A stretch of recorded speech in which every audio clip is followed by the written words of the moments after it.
welcome, and happy Halloween, people. Welcome to the channel, and I'm Lady Locks, and this is Marson. And I know it's Hello. surprising. We are here today just to hang out and have a nice Halloween. And of course, look, I already screwed up by having my YouTube playing in the background. Of course I did. I even muted it, but it didn't work. Anyways, let's see who's in chat. Who's in chat? Who is in chat? All right, I we did got. that to you last week. Did you? Don't worry about it. I do it to myself all the time. What the hell? All right, we've got Dotslox was first today. Congratulations for being first, Dotslox, and thank you for being so prompt and ready to rock and roll. It's much appreciated. Next up is Not Too Dead, coming out of the gate strong. Second, and I'll be out trick or treating till around 7, and then I'll pop on to watch it hang out. Sounds good to me. Then P Dub says 2 hours to go, and she's actually here, but she's fashionably late, as is our prerogative, and she will be here momentarily. She's trying to fix everything up, make it look nice for us, so she'll be here in a minute. She's actually backstage right now, flipping me the bird. All right, TN Lock Fun is here. Welcome, TN. Welcome. Sorry, I didn't put anybody's things up. Dots Locks, Not Too Dead, P Dubs, and TN. Okay. All right. Let's see. Brian Hiblin, hello. And Grouchy Lenny, thank you so much for becoming a channel member. That is so awesome of you. Awesome. Don't forget that you now have all the little emojis that you can use on our live streams and anywhere across my channel, little dragons. So now that you're a member, you have access to the dragons. Everybody that's a member, show them the dragons. Let's see some dragons in chat. And welcome to Zoe the Cat and Vector Potential. Hello. He's going to listen on the drive home. And Vector Potential has become a channel member. Thank you, Vector Potential. Again, you've got access to the awesome dragons. They are in the, if you just click on the little, what is it? The little emoji button down at the bottom. The first ones that pop up should be the dragons. Yep, there they are in chat. All the beautiful dragons. I even have a WTF dragon. Of course I do, right? This is Lady Lock's channel. We have to have one of those. Tin Hat Picker, welcome. Eddie B, welcome. On Halloween, hopefully I can join later. I have to take the gremlins out. That's okay, everybody. That's all right. We are going to hang out till you guys get back from trick-or-treating. Maybe you'll share some candy with us, or maybe you'll just be jerks and keep it all for yourself. I don't know. Welcome, Downfall. He said, just want to pop in and say hello. Much appreciated. Downfall's been busy with life, everybody, but he is still here. He's going to come back. He's going to hit it hard when he gets back, and he's going to really pick some locks and get the show back on the road. But life, you guys know, life. Mm-hmm. He sucks sometimes, but there it is, life. Lock dude. Oh, G Keyman. Did I say hi to you, G Key? I can't remember if I did or not. You're usually up at the beginning, so I can't remember. And the Lock dude says, I'm late today, but hello all. And Iron Creation, welcome. Flo is here. Hi, Flo. Happy Halloween to you as well. And Doc Mackin is here. Hi, Doc. Yeah, are you busy? You gonna come on? You gonna hang out with us? What you got going on, Doc? Huh? What you got going on? Squiggle Dork's here. Hi, Squiggle Dork. Nice to see you, my friend. Yabo is here. He said, boo. All right. Doc wants to know, anyone else playing the new Dragon Age game? No, I'm not. Anybody? You play that? I want to, Marson? but I have to wait until I finish moving because otherwise I'll never get packed. Yeah. I want to play. I still am waiting to play that Hogwarts game because I really have been wanting to play it so bad, and I just never downloaded. It's like 60 gigabytes of a game. And I feel like, if I download that, am I gonna have problems editing? That's my worry. So but I really want to play it. It looked like it was a little bit of fun, but I'm a big Yeah, like Path of Skyrim Exile fan. 2 coming out soon too. What is it? Path of Exile 2. Oh, I like those like open games where you could just walk around and do whatever you Yeah, want. You know, that's yeah. my favorite kind. RL is here. Happy Halloween, RL. Lone Wolf Picker, welcome, welcome, welcome. Ryan Wilson is here. Isamu Sushi, welcome, guys. PD Locksport and Gerard is here, and Southpaw Pete is here. I think Southpaw Pete's the first Southpaw in the house tonight. Is that true? Is he our first lefty in the house? Hmm. Oh, Yabo's claiming he was actually first because he came and checked a few times, but didn't leave a message. Yabo, you know the drill. You gotta leave a message if you want to be first. All right. And Unhinged Lockpickers here. Welcome, welcome, welcome. McDeepoor. I think I said hi to McDeepoor and Brian. Going down thing. Nola Southpaw is here. Welcome, Nola. Elijah Carney. Protein is here. Broke Demos is here. I know I'm butchering that. Is that how you say that, Morrison? Broke Demos? Demos? I don't know. The two S's is throwing me for a loop. Oh, I need to look at it. Yeah, I don't know how the hell to pronounce that. I know I'm butchering it. Phoenix is here and Odin is here. Welcome, guys. Jeez, I'm going down the things. All right, I am. Oh, okay, we said it right. All right, all right. Thank you, thank you. So, what's everyone doing? How's everyone's week been? Any new news? What the hell's going on? I got to check over on the Discord to see what's happening. Guys, they have an announcement as well. I'm going to announce now, and then Marson will talk about it again as the show progresses on and we get more people in the chat. But I wanted to bring it to your attention again, guys, that Marson is going to freaking teach us how to grub screw our cylinders. This is a big deal. This makes gutting just fucking so easy. I mean, literally, like, just night and day easy. So this is what he's going to show us is how to grub screw. This is very nice. This literally like takes your chances of breaking a lock down to zero pretty much, right? Pretty close. Yeah. Pretty close I mean, to zero. people can always get creative. So Yeah. If it's me, I'll probably do something to jack it up, but mostly people will not screw it up if they grub screw their locks. But yeah, this is going to be phenomenal knowledge to have, and it's really going to be great for all of us. I want us all to try to participate. I know that you might have to buy a couple tools for it, but if you can and feel like it, definitely, I'm going to put up a list of things that you need. I also put it over in the Dragon's Lair. If you're not in the Dragon's Lair yet, I don't know what's wrong with you, but you need to get over there. And the list of what we need in order to complete this mission is over on the Dragon's Lair. So yeah, I'm gonna treat this like a mission. Like what's that? I said I posted some examples also for. There's a list of what you need, but then there's also links. I linked to Granger just because the stuff there is known good quality, whereas Amazon, it's really a crapshoot. But if you go with the Granger stuff, it'll run you about $42. If you have nothing at all, like you don't have any drill bits, if you have zilch starting from zero, it'll be about $42 for the materials. I think P Dubs is already back there. I see a lock in her hand. I'm gonna put her up. If she yells at me, then it is what it is.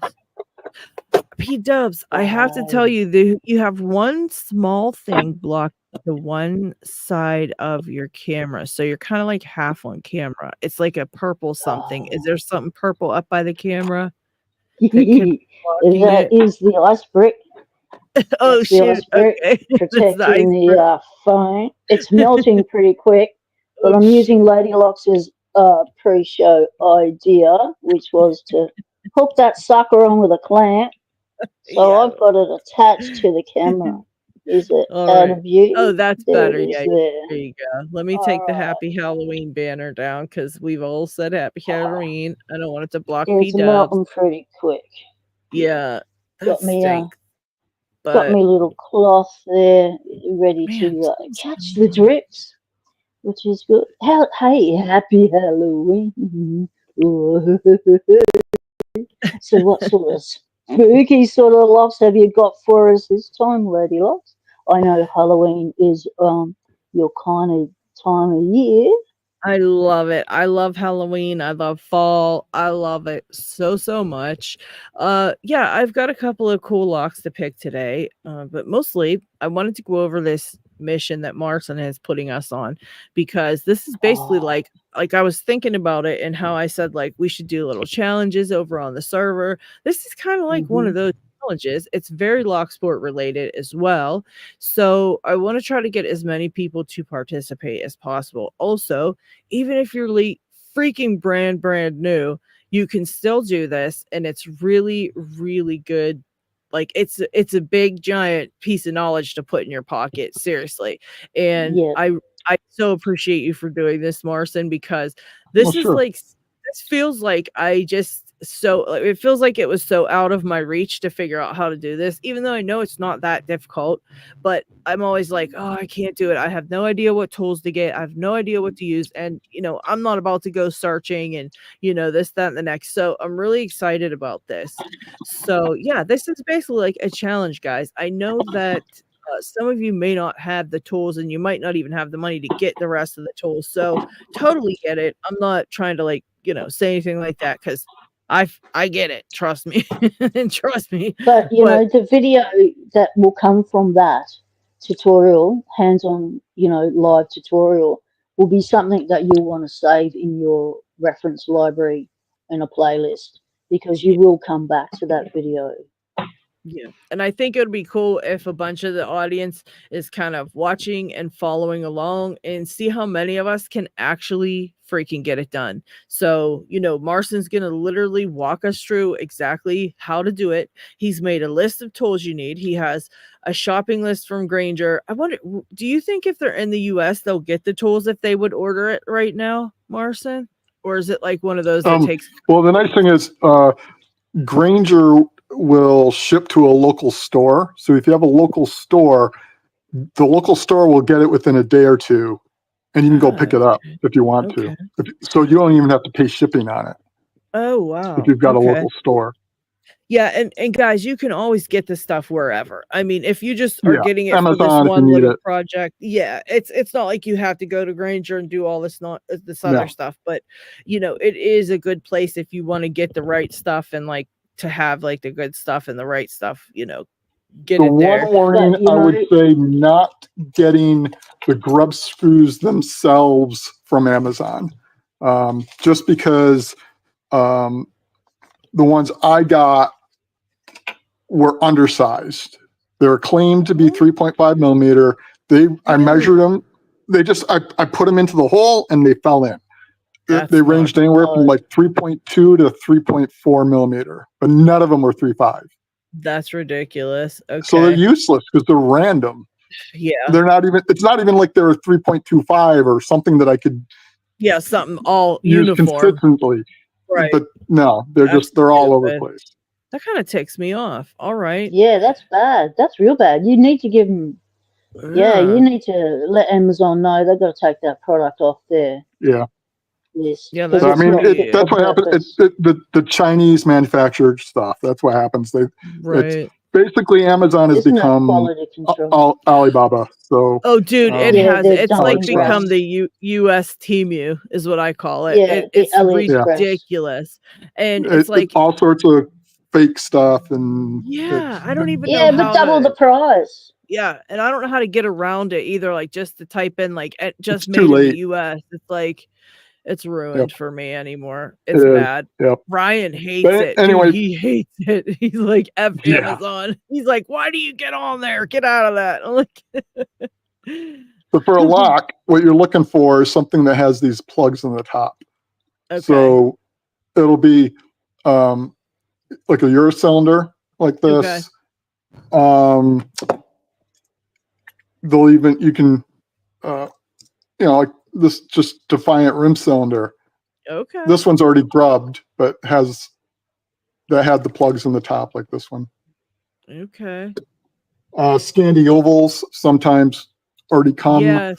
grubbed. Some will not. Some will have the plugs. So basically, it's just anything with that kind of plug in it. Yeah, I've we got can this grub. Yale. I think I'm gonna do this one, right? Yep. So That'll that work. should work. So that's the one I'm Yep. probably gonna use. And so yeah, I'm super excited though. And yeah, oh my god, 17 likes. Are you guys kidding me right now? Hold on. Is this for real? Only 17 of you even like us? What in the actual F is that all about? This hurts, guys. Wow, this hurts. This hurts, man. Here, let's put up a Okay, don't forget to like sign. let's get Lady Lox's feelings back into the happy zone and hit that like button. G'day, Yeah. Chris and Slinky. Get it done, people. It's literally right there on the thing. Right there. You just gotta do Okay. yeah, you just gotta do like Elijah this. says it says 31 likes, so there's 10 to go. I know I pressed the like when I came in. Oh, Thanks might for not be stepping it up, yeah. people. Thanks for stepping it up. Yeah, I even liked my own video. As soon as I got here, I was like, I like it. I like me. I like it. I was like, dang, these guys are great. I'm hitting that like button right away. Nah, but yeah, thank you guys for hitting that button. Much appreciated. Much appreciated. But yeah, The Lock we're Dude's definitely going to do a refresh and we will get an updated number in a moment. Yes. And yeah, so guys, this is our mission. This is the Locksport weekly mission for next week. We want to try to get everybody on the same page here. If you can, get the tools, even if you have to get them from anywhere and they're just cheap things, whatever, just to get by, just to do it, whatever, then do what you got to do. But we got a list. Again, it's over in the server. I'm going to put it up here as well, and you can pause it and screenshot or whatever, and do what you got to do. Just get the stuff, and then next week Marston's going to be here and he's going to show us all how to do this. And I'm telling you, it's going to be life-changing for your Locksport journey if you didn't know how to do this already, because this shit It's a great really way to helps make practice locks too. Yeah, and Because challenge locks. like this Defiant cylinder, you just grab something from Restore or something like that. You grab it, and now you can swap the pins, and you don't have to spend the $20-$30 on or sometimes even higher. You got yourself a practice lock. Yeah, it's great. Yeah. And plus, like I got introduced to grub screws when I started to progressively pin the classic Medico that the lovely Chris Capoon and Suki at the time authorized the gift of it, and she was the lock manager at the time, the lovely white cat Suki, and Suki missed that pussycat, and she loved sleeping on her S&G massive big padlock. Yes. Or was it her Ingersoll? Can't remember. Which one was it, Chris? It was a big beefy one, and she used it as a pillow for years. It was just oh yeah, I remember seeing that on that video. What the heck was that lock? Was that S&G? It was a big thing. It's that big army one. Yeah, yes, that was what that thing was. That was wild. Yeah. It was a massive lock. Yeah. Chris was like, what were we talking about? I got distracted with pussycats, as I do. Gonna put us a little background. Yes, so I did the Medico. I was able to progressively pin it, and I was very impressed with how easy it was.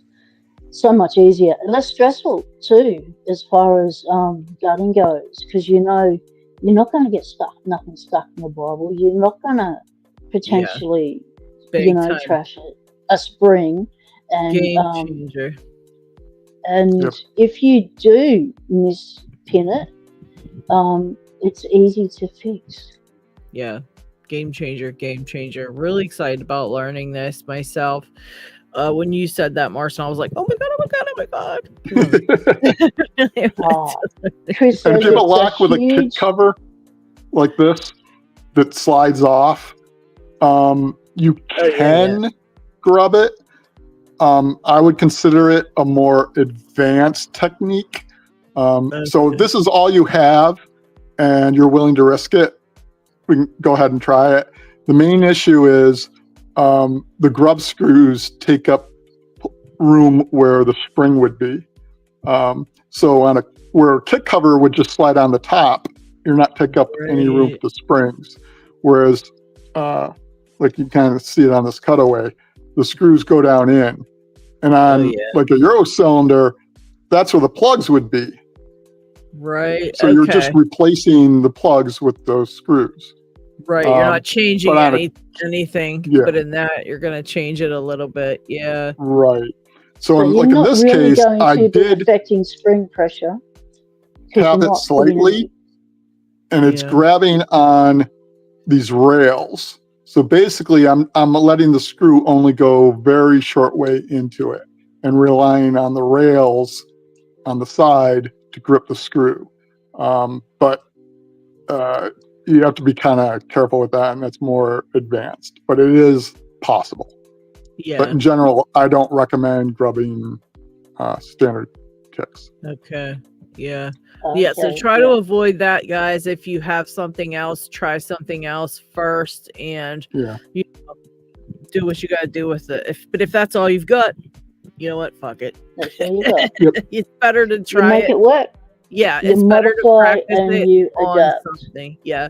You want to definitely be hands-on with this, I feel like. And I mean, and guys, listen, if you can't and you can't afford the shit and you don't got whatever you need or whatever, it's no big deal. I'm going to make sure to, cut that segment out and put it up as a separate video. And that way you guys can watch it if you need to. Frog down. Refer back to it someday. It'll be there, so it's not like if you don't do it this time you're out, because we're going to share the knowledge and keep it out there for everybody. Sorry, Chris, I didn't mean to say the F word. I don't have the beep button. Marcin's in charge of beeping. He knows he's supposed to say beep when I'm ready to say the F word, like, you know what I mean. He's got anticipated stuff. Yeah, P-Dubs could be doing it too. I'm controlling my own. We need Marcin to control us both. Yeah, I guess. Okay. Well, here's the thing. I'm gonna let it slip. But if anyone has any questions, go ahead. Oops. As per YouTube guidelines, you're allowed to let a couple fly, but you're not allowed to be proficient in the language. Yeah, you're not supposed to say it in the first 7 seconds of a video, but after that, you can say whatever you want. Not whatever you want. There are certain things you just mustn't say on YouTube, but swears aren't too bad. But but YouTube has ways of punishing creators that do let fly too often, and I've seen that happen. Well, you know what it is. What happens is if you are monetized. Like if you're not monetized, it doesn't really matter how many times you say it. If you are monetized, if you say it, when I go to upload my videos, I have to tell YouTube already if I've sweared in the video and when I did. So it'll ask me like, any of the following apply to your video, and it'll say like swearing and profanity in the first 7 seconds of the video, mild swearing in the title of the video, mild swearing in the segments of the video, swearing during this list, maximum swearing during this ultimate swearing during your video for the first there's like 28 fucking oopsie options. Marcin, there's 28 options I gotta look through before and check it off, and before I even am able to continue my upload on my video. It asks like while I'm uploading a freaking video, so it really wants to know. And the reason is because advertisers are picky about who they want to advertise on. So if I say the F word 28,000 times, maybe I won't get those political advertisements on my channel because they don't like that kind of thing or something, But yeah, It's like, but you They can't don't say like that like shit. certain things. Yeah, they don't fucking But dig Doc that at says, all. Doc Muckiner says, see, I can't come on or we'll all be in trouble. Yeah, I'm surprised I'm on. Yeah, I'll just have to select like major swearing, major profanity, like ultimate profanity during the Is the there a Doc video. Machinus checkbox? To check off lots of buttons on it if we do that. No, you're welcome to come on, Doc. Marcin is definitely all about it. He will fix anything, like any swearing, any of that kind of stuff. He's happy to take over. I'll And, swear right over it. I love it. He'll And swear. the thing with swearing also, you can't actually be doing it in the chat. So YouTube have this ways of penalizing creators for doing language, as Lady Locks has just described. However, it's even stricter on the chat. So, which is why we, as moderators, are strict in the chat. So if you drop the F word or a word that can easily be looked as the F word or any other sort of words that are flagged by YouTube, we have to remove them. Or there's a list of words that is already pre-programmed and YouTube automatically removes them. So sometimes we have to hide your comments, and other times we don't even get to see your comment. Yeah, it'll like block it out or whatever. So how about I put that highlight of Dig's giant 82 pin lock? I put that video up, and people are actually watching that one longer than they've ever watched a single video on my channel. Awesome. Do you know how long the average view duration Yeah. on that is? 4 minutes and 21 seconds. That is a That's world good. record for YouTube right there. A world record for YouTube. They just must really like that lock or something. That's so funny. But it's Well, not a lot getting of people are having views, trouble but with it because it's a common lock in wherever they live, you that is know, like, wild. Yeah, that thing and is those so speakers crazy. are having trouble. That was so wild. And Ryan Wilson, yes, it does. And one thing as moderators, we're not allowed to use allow foreign languages in the chat. All chat has to be in English. Doc says if we all swear at once, then they can't hear the swears and they can't get mad at us. Or they'll hear it, but they'll only think it's one time. No, you'll have the AI bot coming on saying, we have summarized the chat. This is what it is all talking about. And it's Yeah, like, oh my really? Chris, That's I crazy believe you times. are allowed to fart in the video. I'm gonna try it next video. We'll try it and see what happens. I will just fart really loudly in the video and we'll see if they still monetize it. Yes. Let's see. Yeah, Southpaw P says there's like 28 options. Yeah, it's pretty crazy on that section. It's like a lot of just to ask you. And that, you know what it is? They're asking my opinion, which I have no idea why, because their AI still scans it for all that stuff anyways. And you know what it'll say? Like if I forget to check off, if I say there's no swears in it, like when I put these Locksport weekly ones up, I don't know who's swearing and when, because I'll cut the video and I'll just try to get it at a certain point. I'm not watching the whole 6 hours through to see who's swearing. So when I do that and I go to upload it, it'll ask me and say, I say there's none. And I submit that. It'll just come back and say, yes, there is some. So I'm like, why are you asking me anyways? Like, what do you, why do I have to tell you in the first place? Because you're still checking. It makes no sense. It's so weird to me. Very weird.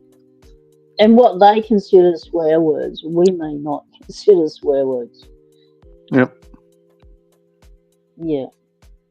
Oh, let's see. Oh no. Scully says, anyone got a good voice changer app like the AI voices? I recorded a video and the audio is poopy. Man, that sucks. Yeah, I'll tell you what, guys. I've learned one of the biggest things for YouTube to even get people to stay on your channel for a split second is your audio.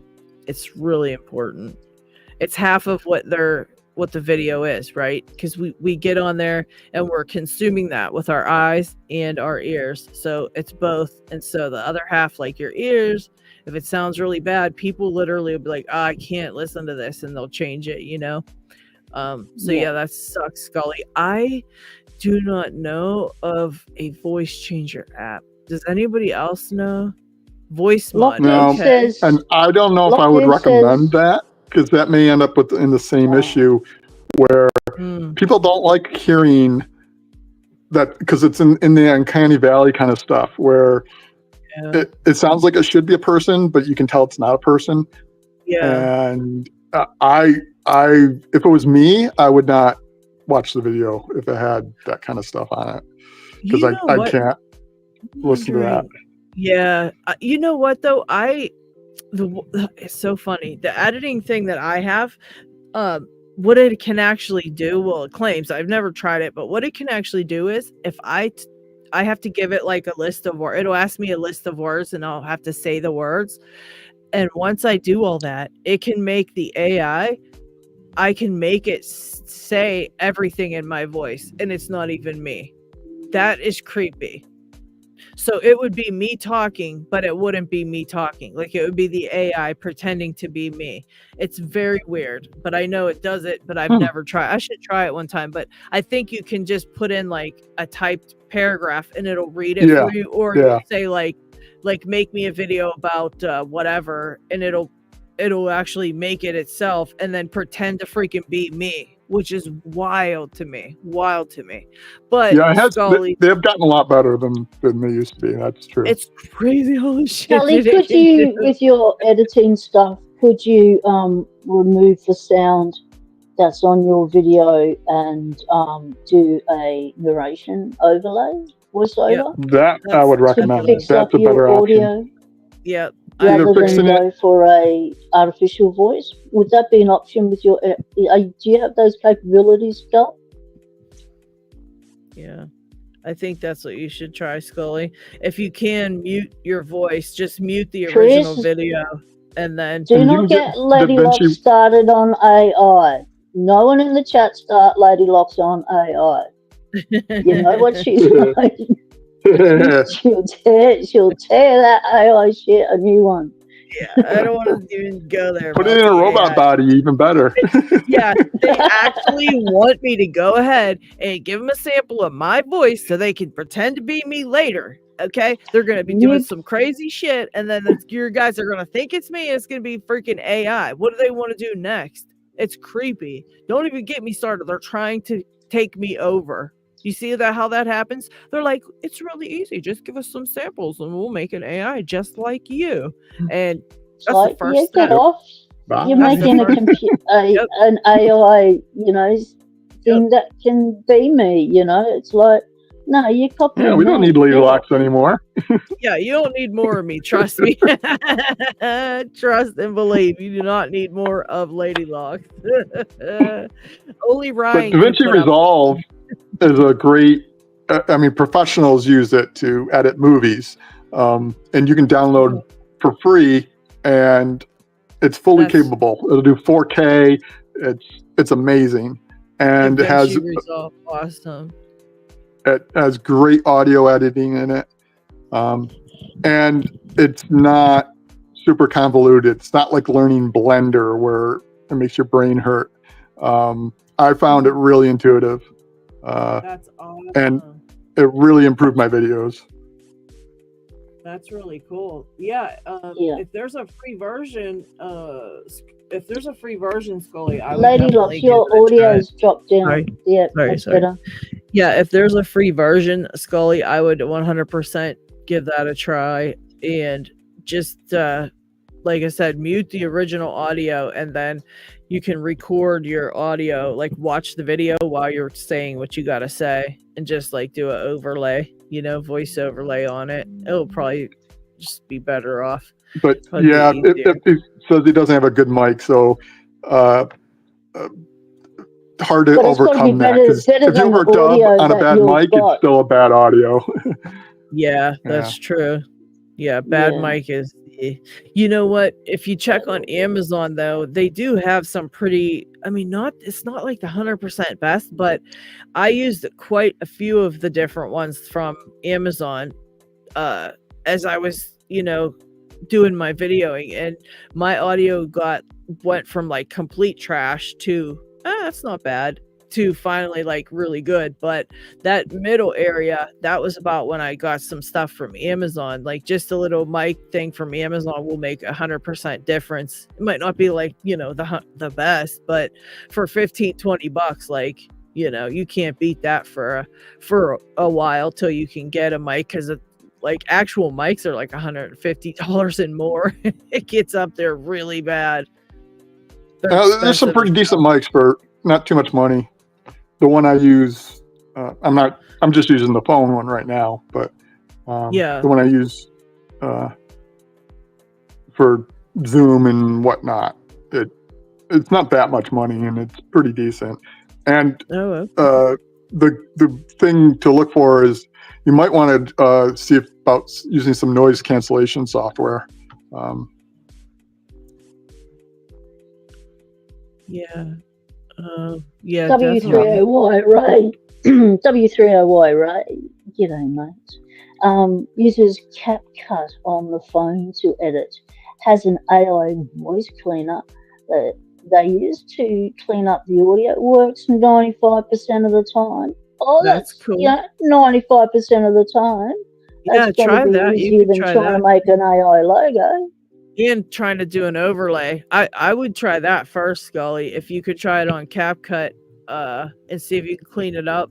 If it works there, that would be cool. Then you don't have to do a whole voice overlay. But that would be your second thing, would be to just do the overlay on it. Greedy Rogue says, is there a mic that doesn't make me sound so bad? I've seen my own videos, LOL. I know what you mean, Greedy. Yeah. You know what is so funny? I just did a video, and literally, like, you guys are mind readers, I swear to God.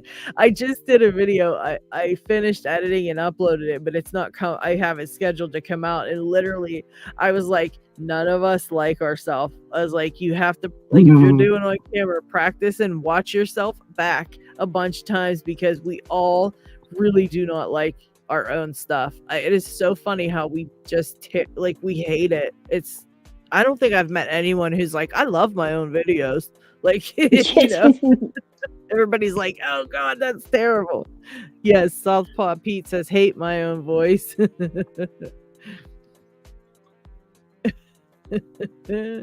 Ryan says, weird hearing you guys talk when I'm answering my door. The headphones dull media, enhance audio around me when I talk. Yeah, everybody does, Greedy. I agree with that. It took me a while to even I would do my videos and just my hands, and oh my gosh, I was like, I can't put this out here. I can't. Like, I just hated it every time. And then finally, every time I did a video, I would argue with myself over how terrible it was and how bad I hated it. But then I'd go, you know what? Like, 87 people watched your last video, so obviously somebody likes it and is going to watch it. Even if you don't like it, someone else is liking it, so just shut up and do it. And I would just go ahead and do it. But eventually, I think, what's that? No, sorry, go ahead.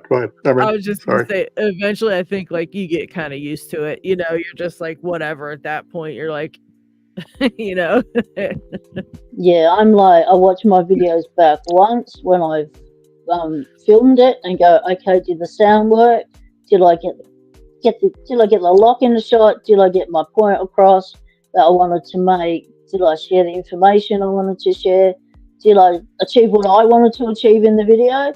And if all those are yes, then I publish. If not, it's like, I publish because I do it raw. I don't do editing. And I, really, really do second takes on stuff. Yeah. I'm a one-take wonder. One of the funny things, so, what we're talking about here is how the voice we hear in our head is different than what other people hear because of how our skull and all that interacts with it. So I haven't played in a little while, but I was pretty active in Guild Wars 2. And one of the new guild members that joined, his voice sounded just like my head voice. Oh shit. Oh. That is So wild. for other people, they said, yeah, we sound kind of close. But to Yeah. me, he sounded exactly like me. That's And so it freaked me the wild. hell out every time he was talking. It's like, Oh my god. I'm not saying anything. What the hell's going on? You're like, are my thoughts being broadcast? What the fuck? Dude, I can't even imagine that happening, because you're right. Like, we hear it. You're right, because that's the problem. We hear it in our head because of a different, we're hearing it at a different friggin' angle altogether because it's in our heads and everything. But like, yeah, that's echo and so whatever. true. Oh shit. Oh shit. Oh dang. I keep swearing Chris said F word. Marson forgot to beat it. Then I said the S word twice. Dang it. Chris is on top Thanks, of it. Chris. We need a moderator and the moderators for the moderators. We're gonna have to do one of these where there's a giveaway for how many F words I did. If you get it right, you get to be entered in a giveaway. So yeah, here's the deal, guys. Speaking of, I got something to tell you guys. So in my last video, I made the video, and then if you watched it for so long, it had a little kind of Easter egg in it, if you will. So I put something in the video that if you watched it, you would have seen it. And then I asked for people to put it in the comments, and a whole bunch of people did. And so I'm entering them in a giveaway. I'm going to announce the winner next week on the live stream. But moving forward, to encourage people to watch my videos at least 3/4 of the way through, I will be placing Easter eggs in some of my videos. And then at a random time, I'm going to say, if anybody knows, when you saw, like, maybe I'll have a Terry B in there somewhere. Maybe I'll have the B sitting somewhere on my desk when I do my video. And I'll say, if anybody saw the video with the Terry B, go over to that video and comment whatever, and then I'll enter you in a giveaway. So there's going to be Easter eggs, people. So you know what? You better watch till at least 3/4 of the way. At least 3/4. But you really should watch till the end. My endings are just like chef's kiss. I kill the endings every time, and you guys hardly ever see it. So yeah, there's going to be some Easter eggs in there. Keep an eye out. And that's that. That's the announcement. Awesome. So those that haven't watched the videos and made that Easter egg comment have missed out on this giveaway. Is that what you're saying, Lady Locks? You've already got the names for that? You can't now go back and put your name in? I'm allowing it for, I think, the first week of the video, I said. So To if get you're people still used to it, yeah. to get people to go check it out, whatever. So, you got to watch through and find the Easter egg. And once you do, you'll know what to do. Or you can cheat. You can be a big fat cheater. I also noticed, Lady Locks, you're no doing a members only thing as well. Tell us about that. Yes, I'm going to be doing a members only giveaway for one of my logo locks, of course. The beautiful Lady Locks, one out of 2 Makos that are ever going to be existing now, which really bums me out because I love those. But there's only 2. I'm giving one away to the channel members and a giveaway for them. And of course, I'm giving one away just, in a subscriber giveaway coming up here. But yeah, there's going to be one for the channel members. And also, I'm going to be taking a little trip and, be getting some footage and stuff.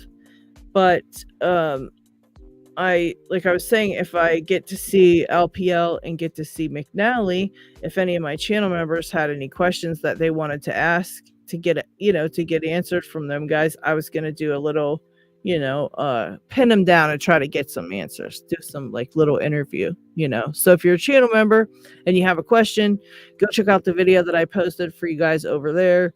And yeah, if you have any questions that you want answered from them guys, leave it in the comments of the video, and I'll tell them who it is and what your question is, and etc. while I'm out there. Now, I don't know if it's going to be Awesome. successful, but I will bug the shiz out of them people till I get some answers. And then you'll come back and tell us about all the cool stuff you saw. Chris says Yes. my videos are like sandwiches. There is good stuff in the middle. Mm-hmm.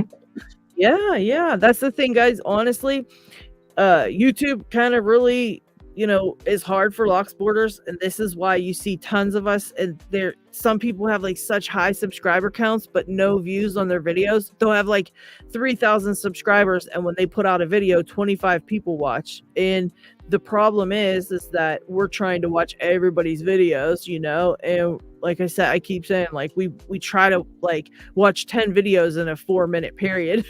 So we have to scroll through and like comment and that, but that's not enough for YouTube. YouTube goes by how long you actually watch a video. They know the tricks, so they're prepared for it. And if you're not watching it for a long period of time, they just quit showing it. And that's why people have a hard time getting their stuff seen. You know what I mean? Because people just search, and it's not like it's people trying to like be supportive and be a cheerleader for that channel. But if they don't let the video run, it damages the channel in the long run. Yeah, it really, really does. It brings that right down. It brings that thing right down, and they just quit showing it. And it's like, it's just a signal to YouTube that it sucks, basically. Even though, YouTube just doesn't realize that's how our little community goes. You know what I mean? It's different. We're different from other communities. It just is what it is. We're way more connected. We're way more, supportive of each other. And, it is impossible to watch everything, right? It really is, and I try to do like 10 channels every day or every couple days, or, when I get on, I try to pick only 10 and just basically watch, you can even put it on 2 times speed a lot of times, and just watch it like fast forward it a little bit and then slow it down for the good parts. And then, but yeah, and liking, obviously the engagement, that's important too, but the absolute most top-notch important thing is actually the watch time, the time that you watch. And P-Dubs is trying to get her watch time up, and I got like 1,300 watch hours to go. Yeah, and I preach a lot. I know I preach a lot about YouTube stuff, but here's the thing: we are like literally non-existent on YouTube. They don't even. We are pioneers. They don't even know we need to create a space. Elbow or room. There's so many weird, genres out there that have massive audience, and we have a massive audience because look at, particular channels, they get massive audience. However, that needs to start to spread out, Yeah. Well, it's just that they don't, I don't think it was, even when you look at the chart from the LPU bouts, let me see if I can pull it up. It actually shows the, how the people that were going out for bouts, it shows like how many over the years. And you can see a huge spike in the last year. It was just so big because way more people are going out for bouts. And so, that means way more people are into Locksport. You know what I mean? Yeah. So way more people are into it. Way more people are going out for belts. And, it's just that means a lot more people are on YouTube, and a lot of people just want to do the channels just to document. That's fine. But, some people like YouTube as well as like Locksport, and it's really fun. And, we do our lives and we have a great time. And I really like the engagement because I've answered every single comment on my channel since the beginning. Every single comment. Yeah, me too. I like that. I like to talk to people and answer and, and whatever. But yeah, I think that when people think of lockpicking, they think of LPL, which is great. I'm a big fan of LPL, and they think of McNally, whatever. But that's all they know of us. That's it. Right. They're like, oh, he's cool. He picks locks. Dude, there's so many of us that pick locks, and nobody freaking knows it because we're not seen on YouTube. We get stuck in. And how do you get seen? We need people to let things run at normal speed in the background if you're not watching the whole thing. You know, if you get what you want from the video, you know, open another, you know, what do you call it, box on your thing and watch a different thing, you know, let it complete in the background. Thanks very much, Google Door. 1300. I know it just seems like it's such a mountain to climb with these watch hours stuff. It's so bullshit. And you are being helpful by watching, you know, putting on my videos for 6 hours. Totally helpful, mate. You know, it all brings that down, because one of the things that gets you with the watch hours and stuff is, you know, them averaging things out. So if one person watches it for 5 minutes and one person watches it for 6 hours, they average that out, and then it starts to bring the average time down. Yeah. It's just that I think I really feel like we could bring Locksport to a bigger, you know, a bigger part of YouTube. We're just starting it. I feel like it's just starting it, because we don't have that many active Locksport channels. I think Sandman had a count of them, and it's not plus, that many. if you look at the transient nature of Locksport, so when Chris and I started, we started, you know, roughly within a year of each other, and we pumped them videos out, and Chris was pumping them out at a massive rate, and but the channels just grew so slow, you know, like it was a year before we got our first 200, you know. You guys literally had owned the YouTube. You're not on Facebook or Reddit or we weren't on Discord. Promote yourselves. We weren't anywhere else. Yeah, you only had YouTube. That is such a huge, I mean, you guys are that is such a big fucking deal when you're only on YouTube and you grew that much in Locksport. That's crazy. That's so big. You guys don't even realize how big that is. You know, I've had help because I go on and I post on Facebook and I post on Reddit, and I'm active in all those groups, and I talk to people, and they get to know me, and they're like, I'll give them a video if they're having trouble, and it'll help them, and they'll end up subscribing. But they see my stuff over there where they don't see you guys' stuff, because Chris is on Facebook, but he doesn't post a lot of his stuff in the groups. So you guys literally depended only on YouTube, and you killed it. You freaking killed it. That's insane that you got 1,000 subscribers by only freaking depending on YouTube alone. And that just tells me that there is a space for it. There is. Well, and we just have to really push Chris is nearly up to 2,500 subscribers. How many subscribers you got now, Chris? And he should be at 10,000, you know, like. Yeah, if with you the amount of content he's put out and stuff, you know, YouTube should have been promoting him so much more. But every time, you know, apart from this year, actually, for the last 5 years, every time you did a search for Locksport or anything Lock related, all you got was LPL and Bosnian Bill. You got nothing else offered to you through YouTube. And that's starting to change a little bit now. I'm starting to see some other results come up now that Google is linked to it. Yeah.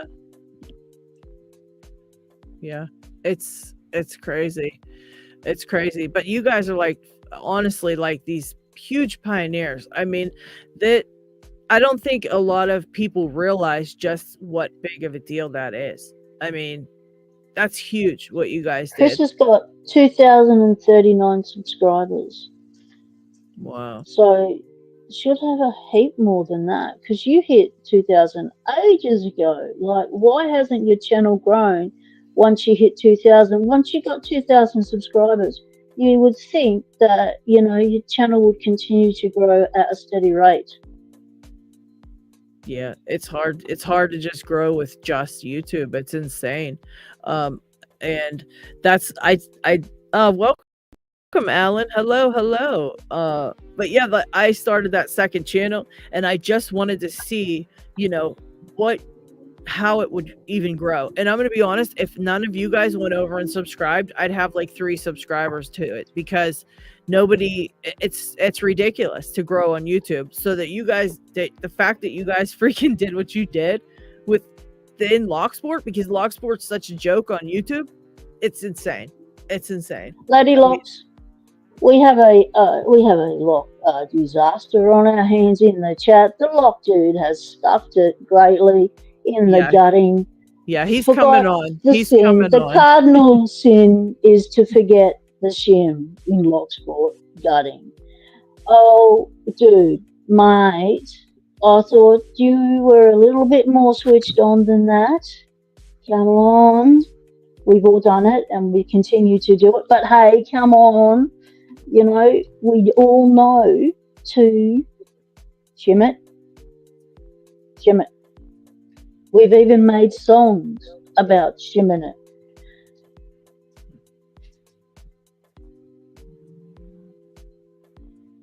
That little song in your head, when you go gutting, you start singing it so you remember to shim it. If you need the song, we all go and find it and I'll let you know what it is.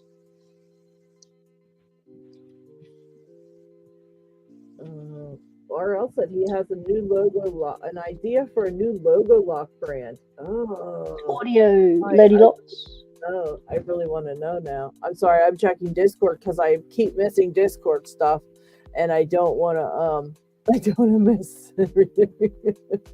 Yeah, I can't do Discord. I'm running too many things at once. So you need to bring your mic closer because you're really choppy.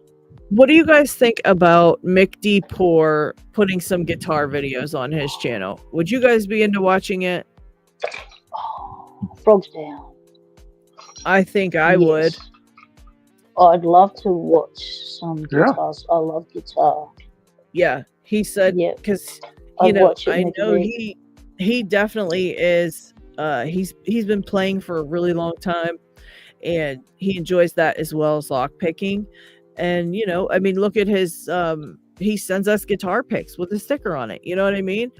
And yeah, I really would love to see some of him playing on his channel. Jeff does all that on his channel, and we love it. Jeff does different things. Yeah. I think yes, we're into Locksport, and yes, we still do Locksport, but if you have other things you want to do, go for it. I love it. Yeah, I think it's cross-fertilization. Hobbies. Yeah, it's like your channel in Locksport, at least, we're very like we're all about you. We love your Locksport stuff, but hey, if you got more shit like Chris, I'd love to see more drone stuff. McD Port, I want to see some more guitar stuff. Like, just do it. And Itty Bitty as well, and Lola. If Lola wants to get on camera, I wouldn't mind seeing that gorgeous puppy again. But I know she's got a job to do. Always she's yes to probably doggies. busy. Always yes to Lola's a working dog. She may not be available to come on camera. She could be busy working. But if she's on a break, hey. Holy crap. Ryan Wilson found a huge load of freaking locks in the back of his truck. He's got a bunch of LFICs and he's got a I don't even know what that one on the end is. You just found them? What? They just landed? What? Someone dropped them in the back of your truck with a drone? How do you just find? What the hell's that called? Shit. A multi-lock. He's got a multi-lock in there. He said, my personal hell I found in my truck today. If I can figure out how to send a photo. And then he sent me a photo of all these dang locks. And he said he found them in his truck today. He must have forgot they were there. That's hilarious. RL's here. G'day, RL. Welcome, mate. Oh, he said I can show it. All right, let me show you guys what it was. That's great. Let's see. Open in browser. You guys taught me this trick. All right, open in browser and then share. But yeah, I feel like, I think that's really cool to share anything that you're going to be doing. If you want to share it with your, with us on Locksport, I think we're more about being super supportive than just strictly like, it's not a lock. Yeah. I mean, you're our buddy and our friend, and check out all these locks he found. That's a good point. And you found a bunch of keys too. How could you have forgotten you had those? Medico LFICs. I want one, Ryan. You should totally send me one. Oh my gosh. Oh my gosh. He goes, how can I, Squiggle says, how can I manage to find a bunch of locks in my car? Right? I'd freaking love to go out and be Exactly. like, look at this. Oh my god.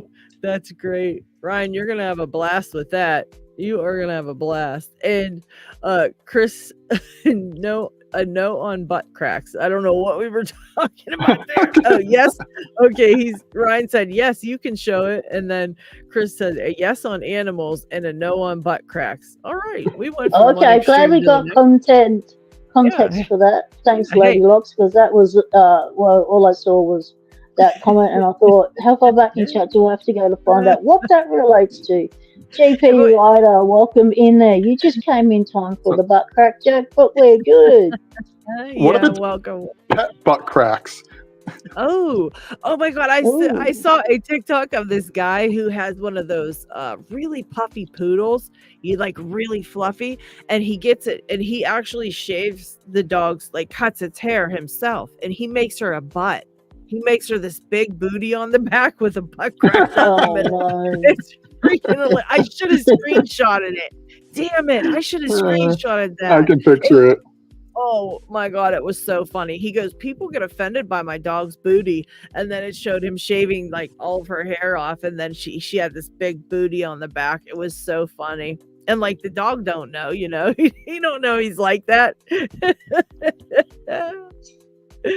Isamu Sushi, dogs are better than people most of the time. Yes. Pure hearted, and yes, more of itty bitty, please. Yeah. I Yes. think we all agree, McD. We want to see what you got to show. So just put it up there. As long as it's not butt cracks and other things that we're not allowed to put on there, we're happy to watch it. So get to work. We want to hear a song. We want to hear itty bitty singing. So, Lady Locks, what do you think of RL's idea of having a 7240 as a Lady Locks logo lock? I do like that one a lot, but Trucker had that. And so now I'm like, I mean, I could, but then I'm just being like Trucker. But I mean, it's fine. It is a good lock, though. It did make a nice logo lock. I'm just so bummed about that Mako because I've always going out loved of them. business. That sucks. Yeah, and I've always recommended them. What's that? Here's a question for everybody in chat. If you're going to pick a lock to make a logo lock, what would you pick? Yeah, I totally want the Mako. 100%. But of course, not a lot of have it no more. Jerks. That's just so bummed me out when I heard that. I was like, are you freaking for real? Because I was planning on getting just doing because they would sell them in packs of 3, right? So I thought I'll just get 3 every 6 months or so, and just make them very slowly and get 10 of them so out there. And I thought that would be so cool because nobody has them, and it's one of my favorite locks. I recommend them to everybody. I've bought so many and given them away to people. I mean, so many. And now I'm like, I have one Mako 425, and I have the only Mako 427s I have are the logo locks, the 2 that I have. There's a third one I'm hoping, I hope it's done when I go to Covert Instruments. Hopefully I'll be able to pick it up, but that one I guess will be mine. I'm just gonna have to keep it. But yeah, totally bums me out. What do you guys think? American 1100 Lone Wolf said, yeah, that is there. I'd like to go for a Lockwood 214A or 215A as a logo lock. Yeah, it's a beautiful lock. Or just an all brassy, like we've done for Parky as a logo lock. That G'day, Sean Casey, and it could be going wrong. Lone Wolf Lock Picker. We've got some new viewers in the house. G'day. Oh, thank you, Ryan. I think you have my address, but if not, I'll send it to you. Sean Casey, I've been looking to hunt you down. I can't. Your mail came back to me. Oh. And then you know what these a-holes did? They sent me back his package, and they taped over the the address of who I was sending it to. So I didn't even know it was Sean. I'm like, whose is this? Whose is this? Like, why would they freaking do that? Like, I get it, return to sender, but like they taped, I don't know. I guess because it would have been just go back to Sean again. But yeah, it was so rude. I was like, I had to peel the tape, and Ryan helped me try to figure out who it was that I sent the shit to. But Sean was looking forward to getting some locks to get started, and he should have had them by today, and instead they sent it back to me. So yeah, Sean, get a hold of me in email because I need some type of different address, or we got to talk about why it didn't freaking make it. Pissed me off because I'm really bummed out you didn't get them. Joey 4, welcome in, mate. Lock Chuck is in the house. Yes, Mako is going out of business. Wait, I think they've already gone, haven't they, Lady Locks? It's already ended. Yeah. You can't buy anymore. Isn't that the case? Yep, it's done. Done. I went on their website today or yesterday. I can't remember, but I went and looked just to see if they had and it came up. I was like, oh, their website came up. Somebody might have been just kidding me. And then I looked and everything says sold out. So yeah, it's done. Such a bummer. Jerk. I'm so bummed out about that. But I wonder if it's actually sold out. So, Lady Locks, one of the things you could do, when you go and visit your mates at COVID Instruments, you could ask them to make some inquiries on your behalf about what's happening with the rest of the Mako stock, because they will not have sold out everything. You know what I'm saying? Yeah, and that's true. Maybe COVID Instruments can score it and make some logo locks for some people. That would be because they've got the laser thing over there. So, plant the seed. You never know till you ask. True. Good idea. They have industry contacts and they speak with all the lock people. They would, they would know who to talk to about that. They totally would. So, yeah, that'd be my question.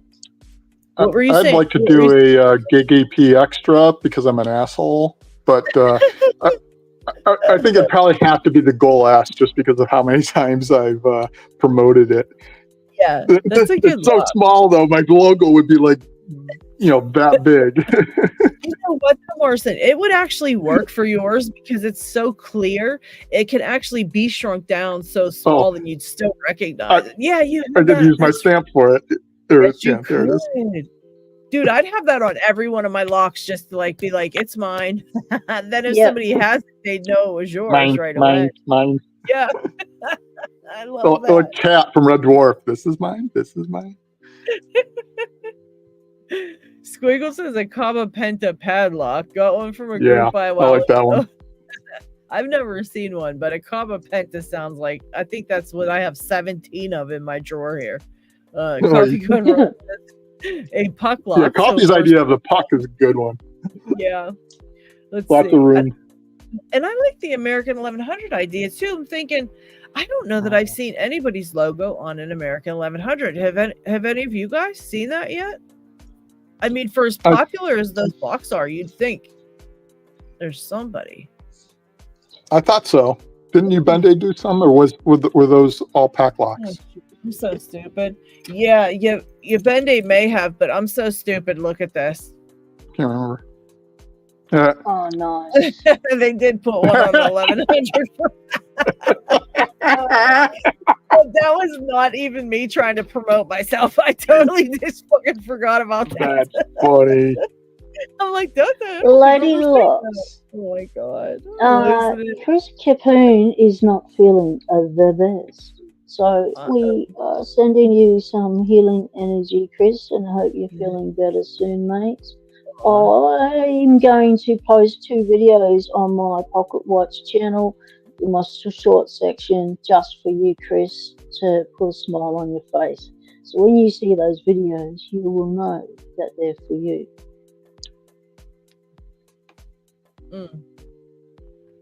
Yeah, sorry to hear you're not feeling well, Chris. And yeah, it sucks, man. Chris says he likes the pack lock for logo locks. Yeah, they are so nice. Many people are saying that, as far as picking goes, like you get the 7 pinners and stuff, which is a lot of fun to practice. but the actual core itself can be a bit approachy, and some pickers don't like that. But not all locks are going to be smooth, and you're going to have to learn how to pick all kinds of locks, and crunchy ones are part of that. And Packlock makes it easy. I mean, you can just send them the they do. logo and they put it on there for you. Yeah, they do make it easy. Cool. And you know what's funny? A while back, like last year, excuse me, I contacted Mako to see if they would actually do a logo lock for me. I just, said, hey, I wanted to get some locks done and get a logo put on them. Do you guys do that? Or do you know anybody that, because at that time I had no any idea how to do it. And they just ignored me, never even emailed me back. So rude. Yeah, that's part of Mako's customer service that they've been known for, which is part of why they're going under. If you've got really bad customer service, you're not going to last long. Yeah, that's true. Do you guys want to see the tension traps on these locks? Oh yeah, I did want to see that. Real quick, Sean. Yeah, you're gonna have to get used to it, man. There's no other getting around it. And because I think that profile is going to be similar to a lot of the other profiles out there, if I'm not mistaken, probably around the same height and everything. So you probably made like what would be considered a medium hook, maybe. And so, now you got a short hook, which I think you'll have a really good luck with it. Just use it. I've used that a lot. Yeah.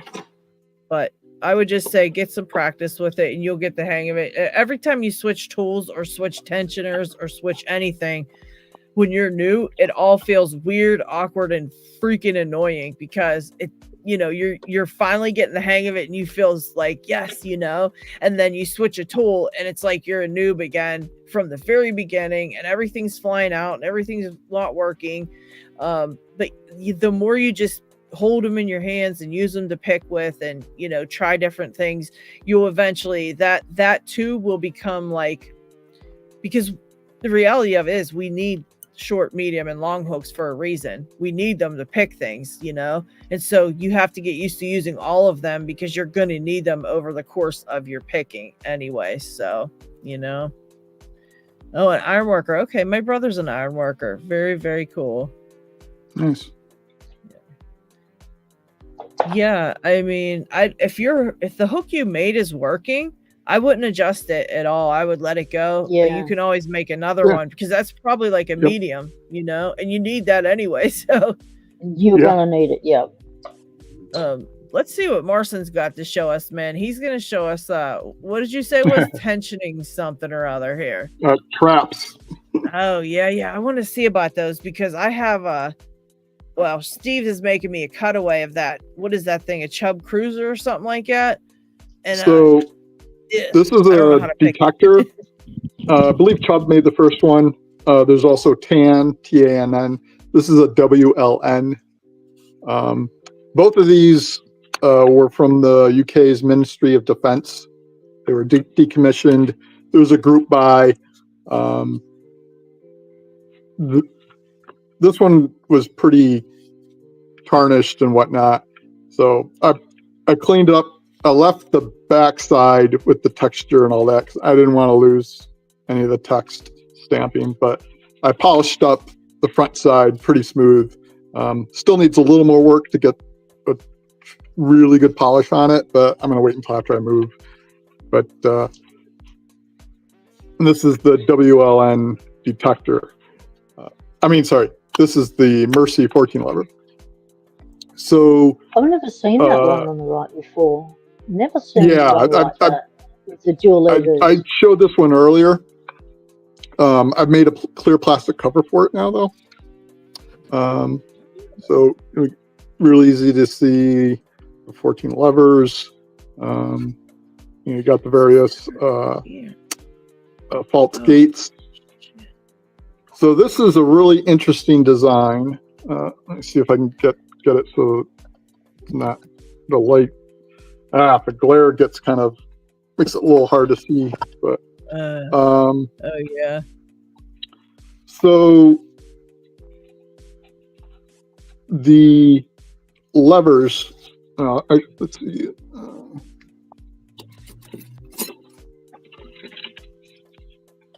Move this up so I can get the key under.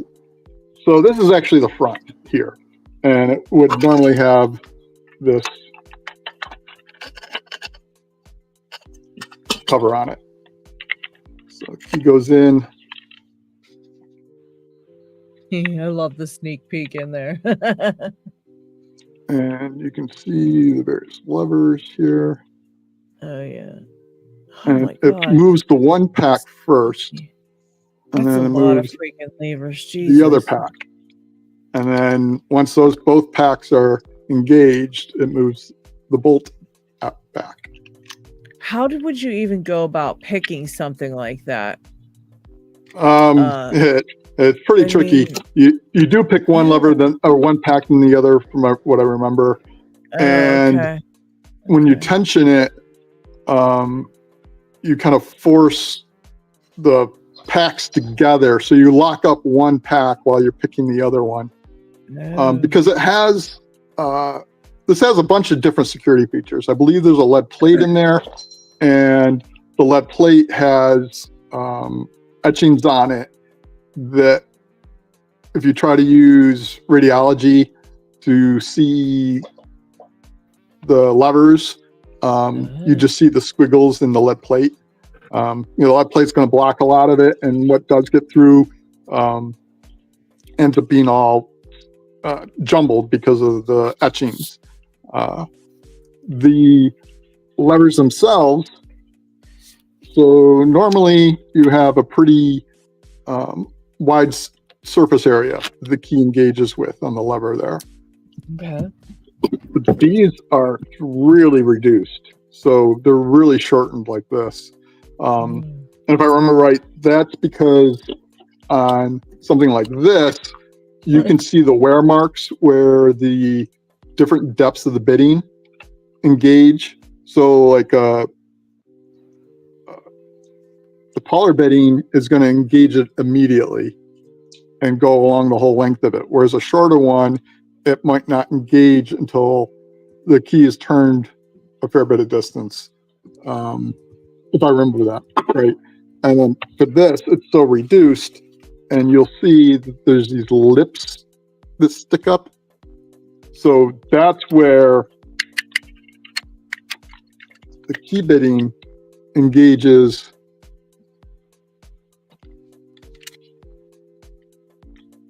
on that, there we go, on that point all at the same time for the whole stack.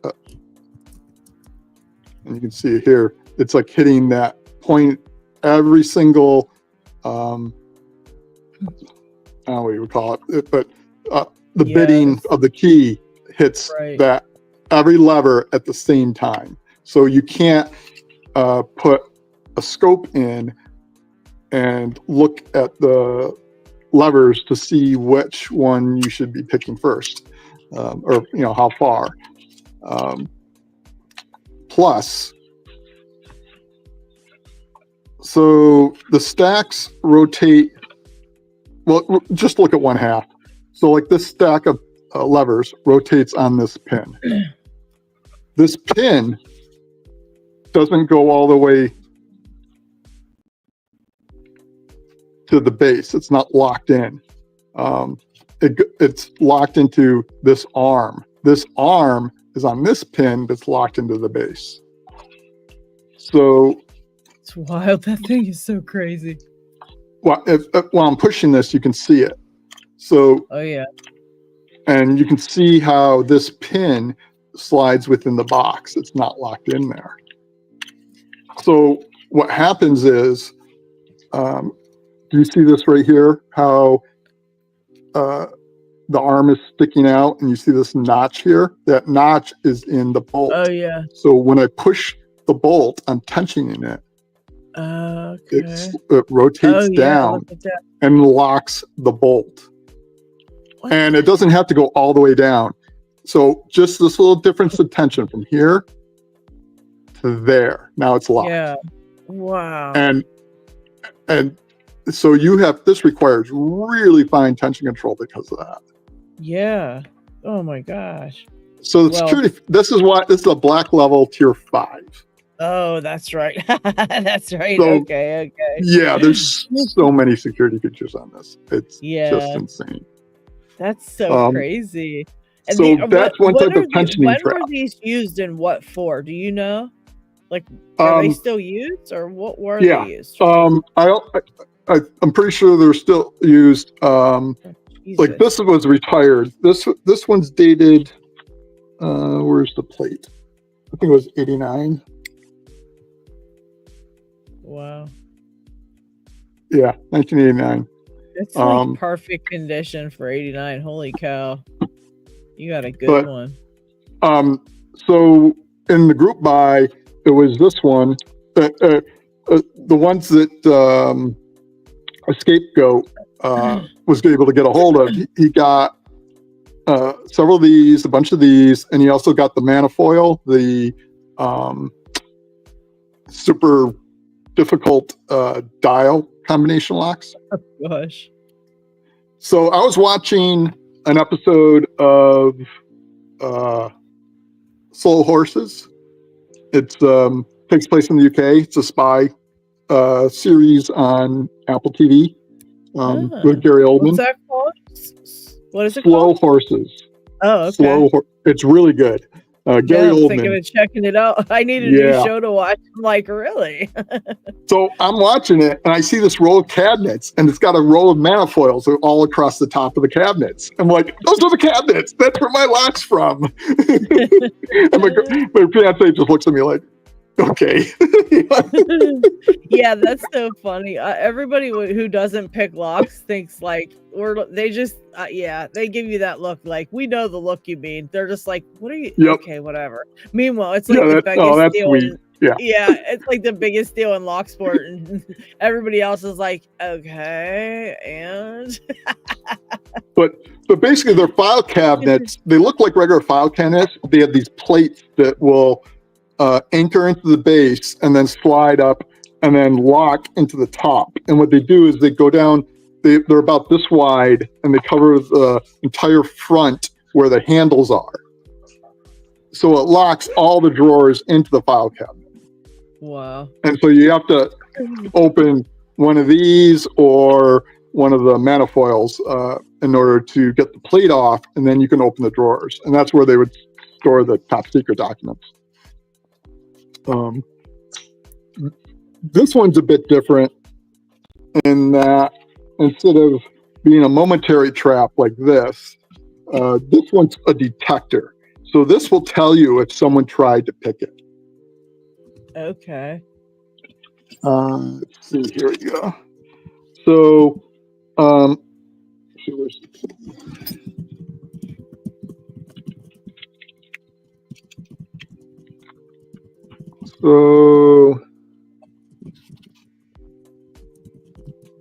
okay, see this little lip that sticks up on this bottom part of the bolt here? It's a little hard to see, but so it's a little elevated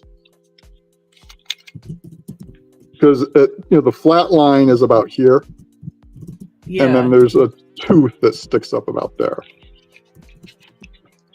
So that'll come in later, but I just want to point that out. So here's the pack of levers. The bottom lever has this semicircle sticking up the top with a pin sticking up. You can see it there better. See the pin sticking up, and then we got these notches in all the other levers. And then up here is a bar that's on a pin here, and it goes up to about here, and it's resting on this little tooth that's also on the bottom lever, and it's just barely onto the tooth, and it's kept up, and there's a spring on top pushing down. So if you tension one of these, now. I'm going to use a screwdriver or something to move it. There we go. So if you move one of these levers too high, see how it's pushing up on the from the pin there? So I don't know if you heard that click. Yeah. So that this bar I was talking about is now resting on top of that back lever.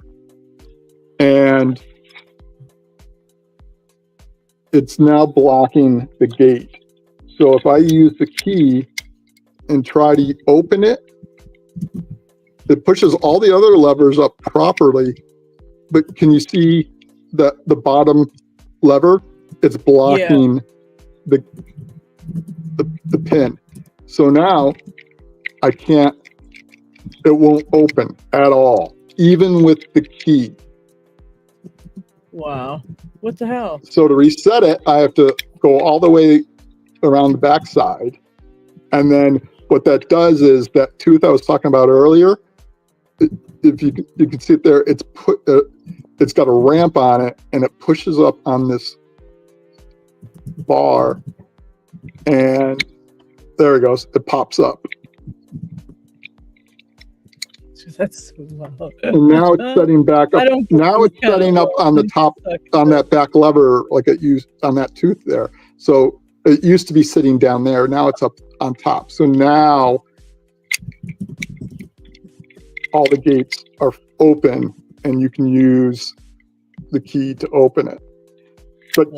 so if someone picks it and they tension it just a little too much, it pops that trap. The bolt can't throw.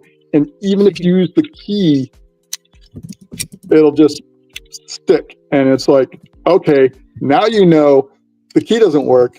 Someone tried to pick the lock. Detected. Exactly. Detected. So sorry, that was a bit of a long ramble there, but No, you're fine. Well, it has to be, because unless you can show what the detector looks like inside, you have to be able to describe its function. yeah. So And I thought you did rather well for a non-Englishman. Yes. And I basically I'm fascinated by both of those, and just these types of detections or traps or things of that nature. It's so different than what you usually find on like a pin tumbler or something like that. So I've become really interested in the lever locks for some of those aspects. And they're so cool looking. It's funny they're because a great lock. They've all got such character. I love lever locks. Yeah. And I always used to think of these as old locks, like old style. But pin tumblers are actually older than the lever locks. Yeah. Interesting, eh? That's really cool. I can really not get the hang of lever locks. Now, I haven't really given it, like, to be honest, I haven't given it 100% of like my best go. I haven't really went for them and decided like, that's it, gonna go for it, whatever.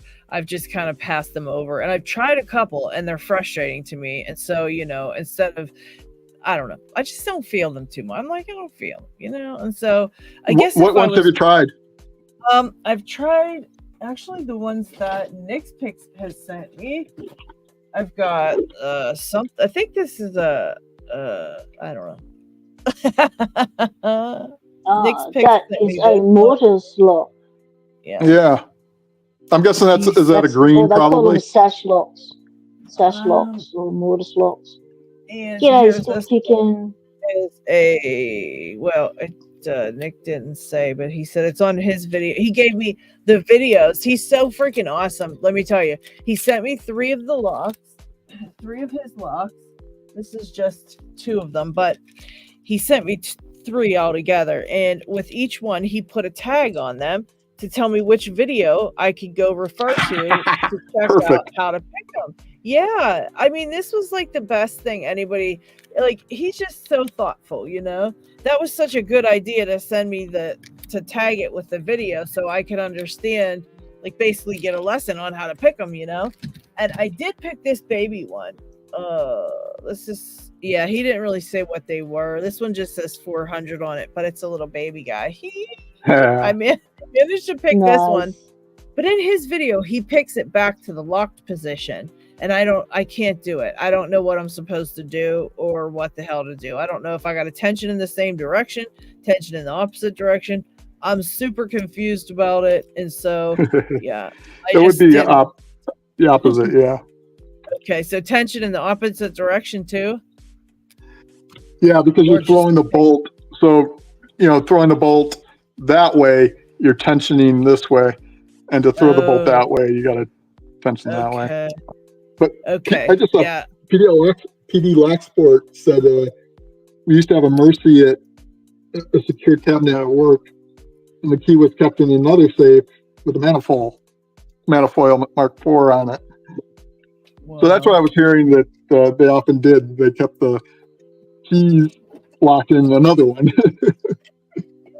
That's crazy. Holy shit. But that seems insane to me, because that means you have two options to open it. You can open either the Mercy and get in the cabinet immediately, or you can open the manifold and then gives you the key to open the Mercy. So it gives you two routes to get in. That's funny. I don't think that's a terribly smart way to do it, but yeah, I agree. I tend to agree with that. Like you said, it's like, two ways now, not just one but two. Yeah. But anyway, I was wondering, where did you work? Who? The person who said that? Oh yeah. Yeah, that's a good question. It's like who uses those? Welcome everybody who's come in. I think Scully said he had to go do some stuff, but guess what he said? He said, I'm gonna leave the stream running on my computer for the views, of course. That was really cool. It's so cool, Scully. And then Not Too Dead said stopping by just to say hi before trick-or-treating. So Not Too Dead stopped in. Hello. Nola, Nola was here earlier, so he didn't just stop in. But Yin Yet, I don't think I said hi to Yin Yet. Hi, Yin Yet. I like that padlock lever lock's the best. Oh gosh, you would, Chris. You would. They're probably harder to pick. Chris slays them. Chris can slay them. Is there ace orange locks? He can pick his with two wires. You know what? Let me check on the Belts Explorer real quick. Yeah, I want to see. Most of them are green that I know of, but yeah, it looks like get the beautiful double all brass ones because they're a nice padlock and they are not an easy pick. At times, get one with some funky bitting. Choose your bitting wisely. If you can afford to get two, get one with easier bitting. Get one with harder bitting. Yeah. Unfortunately, they're all green. It seems.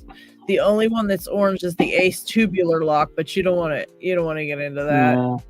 It's a whole other thing. You don't still probably worth giving a go. But yeah, definitely still want to try it at some point. But yeah, if you're just looking to get your picking on single pin picking, I would if you can find an Ace tubular lock, you can still give it a try. That's orange. I mean, you could definitely go for that. You just need a flat pick, something straight and flat to get to it. But pick, unfortunately they are, see, Ace. Yeah, it's just Ace brass. The brass is green, the laminated's green. Then of course there's one that's 40 millimeter is yellow, but yeah, it seems they are no orange or the tubular. Yeah. Oh, look at this one. This would be fun to pick. Nice. I want one of these. Wow, look at that. It looks like American 1100 pins, but still. The key looks American 1100 too. It probably has such great feedback because I really think those Ace are so nice and crisp sometimes. I love that. I still haven't picked one. Haven't you? Oh, shoot. Yeah, we got to get Marson and Ace to pick. Oh, I was working in all brass ones. Security Operations Center. Okie dokie. Okay. Okay. Yeah, those are fun, those ace. But you know what? I mean, if you're walking over, I'd still get an ace padlock just because. And you could pick the green ones. There's nothing wrong with that. Go get a green one. Who cares? It Let's doesn't see. mean that, What with are your they? selection of bidding and such, it doesn't Yeah. mean that it will be a green belt lock. It could have bidding that makes it, more like an orange belt lock. So, locks can punch above their weight, just because they're in a Mhm. class, it doesn't mean that, like the Gamma, for instance, that was put in as a blue or something, and people are spewing because it's a difficult pick and it's not a blue belt lock. Yeah. It really is tough. I found most of the time bidding doesn't have too big of a impact for me, but Yeah. Yeah, I really don't bother. I don't really mind with the bidding either. I found the Lockwoods definitely that really makes a difference. And what other one was it? There's a couple of different locks that it does make a difference. yeah, I've a yeah. noticeable like change of like, holy shit, this is really hard, or holy shit, this is not so bad. But I never really noticed like, I don't know, the pins themselves being like, I don't know. It's hard to explain, but It, I don't notice the pinning either, Marson, to be honest, like on a lot of them. sometimes they combine with the keyway to make something nasty. Like you get something with a 90-degree in it, like the D. Yeah. Or the Yeah. And if sometimes you get them ones that are like a zero lift behind one of those real high set ones, and that can be difficult for somebody, at that level still to navigate around. But yeah, dude, I would say totally spontaneous. Totally go grab yourself an ace, one of these green belt locks. You can get a What 38 about the millimeter. Master Lock 570? They're saying about the Master Lock 570? I hate those. From Me Lady too. Locks did a video on, some of the issues with that lock. Yeah, exactly. Would you recommend them putting themselves through some of those issues, Lady Locks? Or If just they, get more aces? yeah, if they get one with good bidding that doesn't have a really, what is that one? Is that a minimum lift or a maximum, Marson, that makes it fall below the shear line? I guess it would be a max lift, right? Lift. Yeah, if it has a Yeah, max because then the lift. key pin's super short. Yeah, and it drops If, all the other, drops the driver yeah, down. if you're gonna get a 570, get one that doesn't have any max lifts on it. Because if you get one of those, sometimes they're like stupid difficult. Like they're way above the belt. Because the driver falls into the chamber of the key pin, which means that what's blocking the shear line is the spring. So, Yeah, makes it you're pushing a spring up through a shear line that has moved, you're damaging the spring, Yeah. so it really that's makes it why. tough. And it sucks to pick. It feels weird and all that crap. Yeah, And you wonder why it's taken ages and what's going on, and you think this should be down and it's not. Yeah, that was a don't let it. one. Yeah. Yeah, don't let it psychologically do you in. So don't get a max lift. Yeah, I mean the other, if you don't get a max lift on it, it's actually not a bad little lock to pick. I really kind of enjoyed it, but that I other enjoyed one it once I had your lesson on how to pick it. I picked it straight away. Lady Locks has got a great video out on how to pick the Master Lock 570. Yeah, it's a tricky one, and but yeah, it is fun though. I mean, heck, if you're gonna get one, you can still get one. Just keep that in mind, about the max lift and stuff. And yeah, but yeah, I would totally get the ace. You could work on the ace. You don't need to work on just because you're trying for orange, it doesn't mean you have to get an orange. You could totally try green belt lock. It's really just that, what is it, one extra pin in those that makes it a green belt. So I mean, no, that makes a huge difference, but you know what I mean. I think you could do it spontaneous. I have faith in you. I totally believe you could pick that ace. So go buy one and then hurry up and get back, and let's see what you say. We'll have to say about it. Hurry up. We'll wait. We'll wait for you. Tequila Dave, welcome. Happy Halloween. You scared us. Oh my gosh. Ooh, pop right in, boom. G'day, Teddy. Welcome. Oh, dude lost a pin to his lock. Dang it. Which lock was that again? Oh, mate, I thought you found some. He I think it was found the 1100. spring and then he lost the pin. Yeah. Yeah, he's backstage. Oh, okay. My bad. I didn't hear you buzz in there, dude. Now we Oh, can yeah, talk. sorry, my bad too. I didn't hear you. We were busy chatting. Yeah, we're chit Oh, it's all chatting. good. Charles, see Stu, Hello. welcome, Stu. Hey, everybody. How's it going? G'day, dude. How's Hello, it going? Yeah. All right. It's been a very up and down week for Locksport for me this week. Yeah. Mhm. You know what? I'm laughing to myself because it feels like you're on my journey, how my journey started. I jacked so much stuff up, lost so many pins, lost springs, had to rebuild stuff, had to start over on new locks. I mean, it was a horrifying experience for me sometimes. Yeah, no, I was. That's on a everyone's roll last experience, night. Lady Locks. Mhm. You just described Locksport.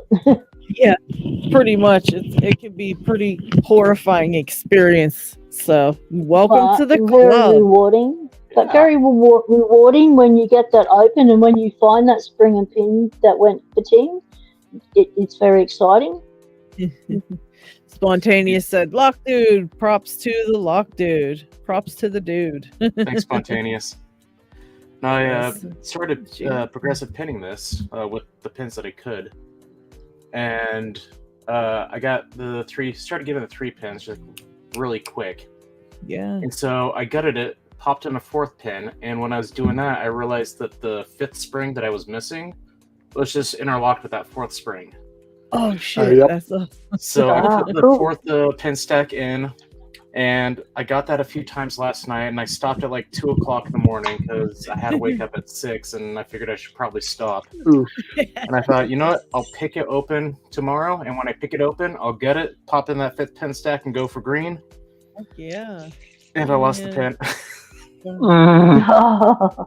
Do you have any American 1100s or on your or in your lock lab anywhere? Because I think a pin from one of those would be fine to put in there. It's the same things, ain't it?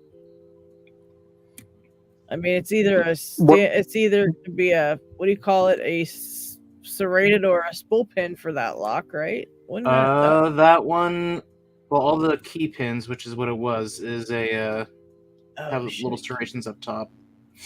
I've got all Key the driver pins. I have 2 spools and 3 serrateds. So you're good on drivers then. You just Yeah. lost the key pin. See, that's the problem is because you might not have one that size. So I mean, you could totally steal one from an 1100 and put it in there, but it's not gonna. The key's not gonna work anymore. So you're gonna have to be confident that you can get in there and pick it open to get it open, because otherwise it won't come open. You know Yeah, what I mean? What lock is Phoenix it? It's an American 1100. Phoenix is Oh. working on an 1100 at the Oh moment. shit, my bad. I thought I'm sorry. I thought you were picking a 7240 and oh my bad. Sorry. Yeah, so you could borrow a pin from another 1100. Is that the only one you have, Or huh? a Yeah, that's the only one I or a got. master I've lock. Oh found yeah, a website master a while Master ago lock. that sells the cylinders Master by lock having themselves. Yeah, Some Master other Lock pins will fit it as well. Master Lock also has the serration on the spools. yeah. Because they took over American Lock, so it's the same. Yeah, It's the that's same right. material. Is it Master So Lock? if you've got a Master Lock, you want to just take it, because all you want to do Any really Master is Lock, borrow like it a number until 3? you can find it. Any guttable master lock should work, yeah. Oh, well, that's a bummer. The American's my only gettable lock, so I'd have to destroy shit. one. Oh, mate. That sucks. You're going to Like I have said, it's been a to roller keep coaster. crawling on that floor, mate, and finding that pin. Man. You need a lock rat. That's what you need. You need a trained rat that can get on down there, find that lock and spring. You know, like, P-Dubs you is need trying a to lock talk rat. you to get the lock rat. So you should get one too, Lady dude. Locks needs a pet. So you might as well get one that can help you with your hobby. I totally would try to train it to find them. I'm not even lying. That would be such a great pet. That would be. I'm a little worried it fell down my air vent.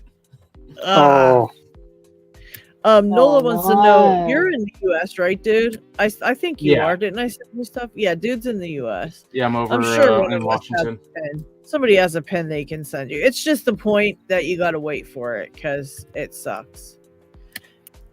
If I was you though, I would just pick it with 4 pins over and over and over and over and over and over and over until you get that 5th pin, and then you'll be such a pro at it, you know, Yeah. from picking it so much. Yeah, But really also should you will probably learn figure out what order these pins the are actually difference it in because I makes. just picked them up off the mat. Oh shit, yeah. Oh. Where's your key? Yeah, but if you Well- do the 4 pin and what Lady Locks just said, practice them over and over again. Once you put the 5th pin in, you will realize the difference adding 1 extra pin makes, Yeah, it's Yeah. not a and very. that's good experience. Oh, tiny so you bit got a either. 0 left in the front. Okay, so Yeah. all right. So your pin 1 is going to be the longest key pin in the batch. That's going to be your first pin. So whichever one is the longest. Let's see. You want an easy way to do it? Put the key in the plug, Yeah.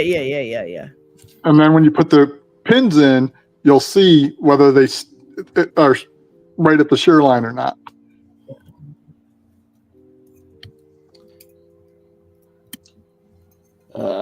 No, too big. Too big. All right. So your first pin must be let's see that key again. It's a little blurry. Your first pin must be something else. Let's see. Oh, your first pin is a real high lift, isn't it? Oh my gosh, I think it is. 1, 2, 3, 4. Oh, I can't tell. I'll be right back. No, it's a Okay. it's a low. Yeah, I'm wondering about that. Why wouldn't that fit? That looked like the first pin was super high lift, like the longest pin in the batch. The ones in the back look like they're cut a little deeper than the one in the front. Oh, okay. I think it was optical illusion because of the ramp. Yeah, could be that. Because there's a tall one next to the, like number 2 is fairly tall, so I think it made it look like one is cut a little deeper than it actually is. Okay, so the second longest pin. Try the second longest pin in the batch. Are the so two at the rear cut the same? 5. Are those the same depth? Oh yeah, hold it back up again. Yeah, that rear one is looking weird. It looks like a little there we go. Yeah, that first one looks yeah, that looks like that. What is that? How many pins are in that? 5. 1, 2, Because 3. compare 4. it to the shell. Do you have numbers on the key? What are the numbers on the key that will give you the reading? It looks like the rearmost is the deepest, and then 1 and 4 are the next. 72478. Okay, yeah, your Okay, 5th pin yeah, is so 8. long. So 8's the longest. The 2 7s are the next, and so pin 4 and pin 1 are the same. Yeah, so that would mean this goes in pin 5, and the other one goes in pin 2. And then pin 4 should also be that same. 8 to 0 lift. Alright. I guess let's see if these fit. And you can, with the key and just the key pins in it, to verify, you can just gently put it back into the lock. And if it goes in smooth, you've got them in the right one. If something catches or jangles, then you know it's you got a pair of pins swapped somewhere. Don't you have a core holder, dude? I do. Yeah. I should use that. Yeah, you can put it in there. You can actually turn it in that too and just see if it catches at all. Yep. Yeah, they come in handy. Here we go. All right.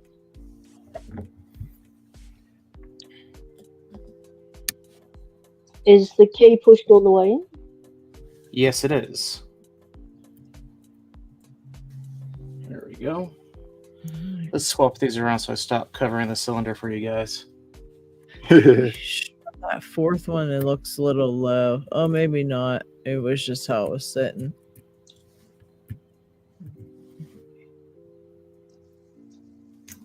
Oop, jeez. Yeah. Oh, now you know it spins. I'll tell you Okay, what. when Here's a we- pro tip. Are you ready? Anytime you guys have keys for lock and you want to gut your lock and do any type of gutting and reassembly, make sure that you take off all the other keys from the keychain and remove the whole keychain and all the keys from the key that you're using, because that keychain will just keep dragging shit around and pulling it out, and it'll get stuck on something and you'll really jack shit up and be so mad that you even have it on there. So just a little I've tip forgotten for that you. so many times. Yeah, me too. I was I about say to it, say the but same forget. thing. Yeah, totally Yeah. forget When all the time. When I saw that other key pull that lock body down, I thought that core down. I thought, aha, remove the second key and the ring. All right, so No, it's it's good. pin stack 2 that's going to be missing. Okay, Yep. so pin stack 2. Dang it. And what was 2? That was a number 2. 2 was a number 2, right? Shit. That sucks. Yeah, 2 was 2. Yeah. At least now you know what you need. Yeah. Yeah, I mean, we'll get you your pin. We'll get you your pin one way or another. But my recommendation to all of you guys, if you are doing any belt level, like orange, yellow, orange, and green, not necessarily yellow, but orange, green, and even sometimes blue, if you can. I always get a second lock of whatever the hell it is that I'm going to use for my belt video, because if you have a problem like this, you can just either switch to the other one, steal parts from the other one, or you have a backup. You know what I mean? Because this shit happens, and it like takes the wind out of your sails. It really does. Because you were like ready. You know what I mean? You're like, I did it. Like, I'm getting ready. I'm gonna film for Greenbelt. Watch, it's gonna be sometime tonight. I'm gonna stay up all night getting this shit. I know I got this. I'm gonna get my video done. I'm gonna have a Greenbelt next, probably by tomorrow morning. And then you lose a freaking key pin and your life is over. Well, yes, you have to stop, because without it, you can't use the lock the way you want to. So you need to modify what you're doing to maintain your practice. And just remember, don't put that extra spring you now have in its proper chamber, because you're only dealing with 4 chambers now. Don't populate that 5th Bible chamber with a top pin or a spring. Yeah. On the Exactly, second and one. in Yeah. tiers. Good point. So Phoenix has a good question, Lady Locks, and Marcin, you might have a different take on this. I personally use the gut wrench and a screwdriver, flathead screwdriver at times. I also use those things that pull. Unless it's the kind with the holes. Yeah. So Phoenix is asking, do you need a gut wrench to remove a C-clip? If not, what's a good thing to use instead? Yeah. The kind with holes, you need these kind of pliers. Otherwise, yeah, like you said, a gut wrench, screwdriver. Yeah. Probably And not a just good a pair idea, of but what I was pliers. doing was putting my tweezers around the cylinder and using that to push this out as it went around. And then I just catch it in my hand so it doesn't fly across the room.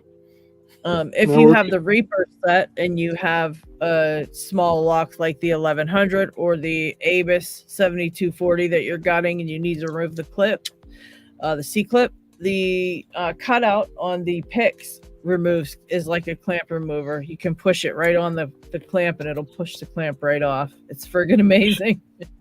Yeah, it really depends on the clip. If it's the brass clips, screwdriver's nice and easy, and that it'll come off because it's the brass just bends open. Yeah. But Yeah, the it's spring just pretty clips, much- those are the nasty ones. And yeah, quite often you'll end up making a blood sacrifice. Yes, you will. Quite often. Yeah, you just have to pay the blood price sometimes in Locksport to move forward. Oh, wait, hold on, guys. Nola said if we are stabbing ourselves, then we're doing it the wrong way. I wish I'd have known that a long time ago, Nola. Shit. Yeah, geez, thanks for that man. brain. That's awesome I thought advice. that was the Brain right work way. there. Yeah, thanks. Thanks a lot, man. We did not friggin' know that. Next, you're going to tell us we're not supposed to stab ourselves when we rake either. Yeah, or when we polish our picks. Yeah. Yeah, ever stab yourself when you're polishing your picks, when you're sanding your picks? Oh. I hate that. I'm always like, oh my gosh, what kind of dirt was on the tip of that pick? Yeah. Fucking Let's embed all finger. the metal filings into our bloodstream. Yeah. Yeah. I always freak Yeah. out about that. I'm like, squeeze it, make it bleed, get all that shit out of there. Like, I cut myself with a knife that time. It was so bad. Oh my god, it was the worst I think I ever did to myself.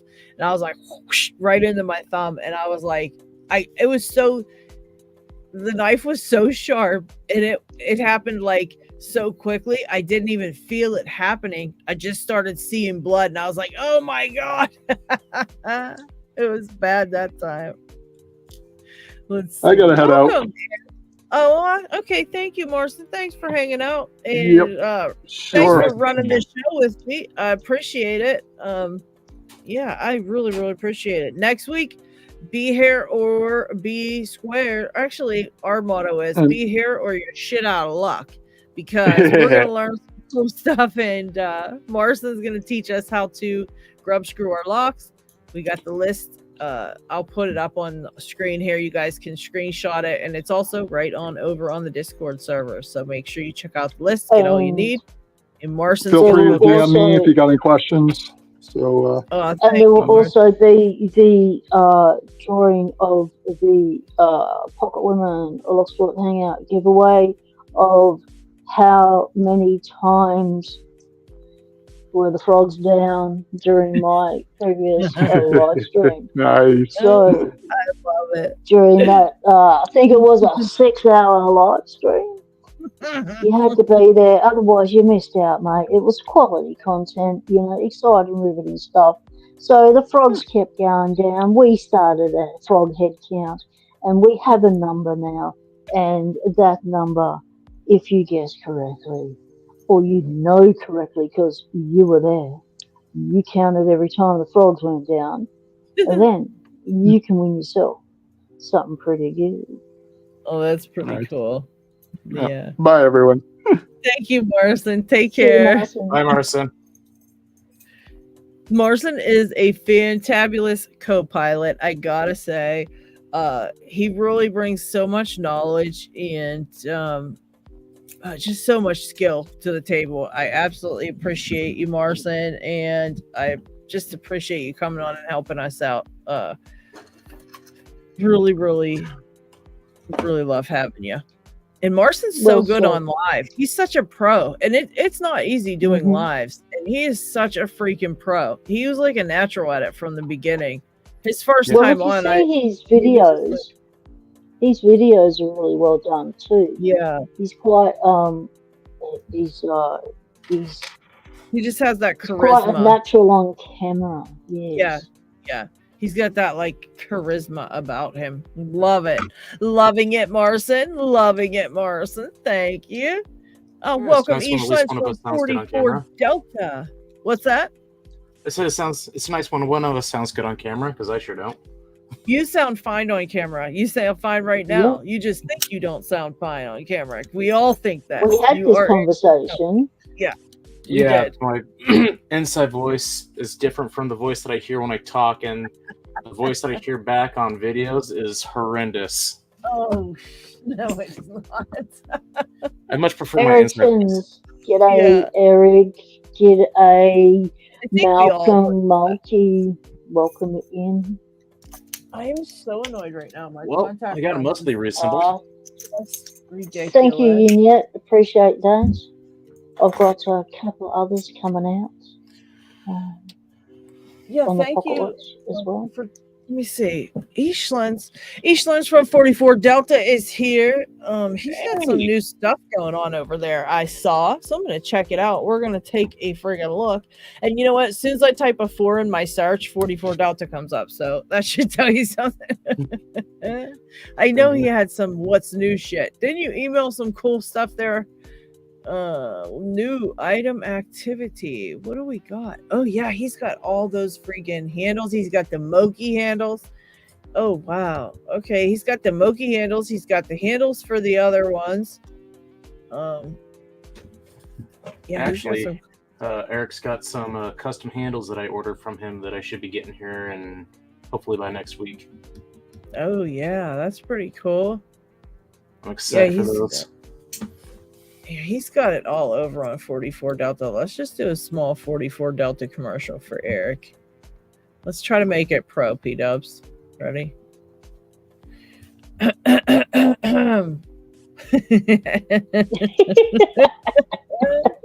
This is the website 44 Delta, brought to you by Eastlands, who we all know and love from the Locksport community.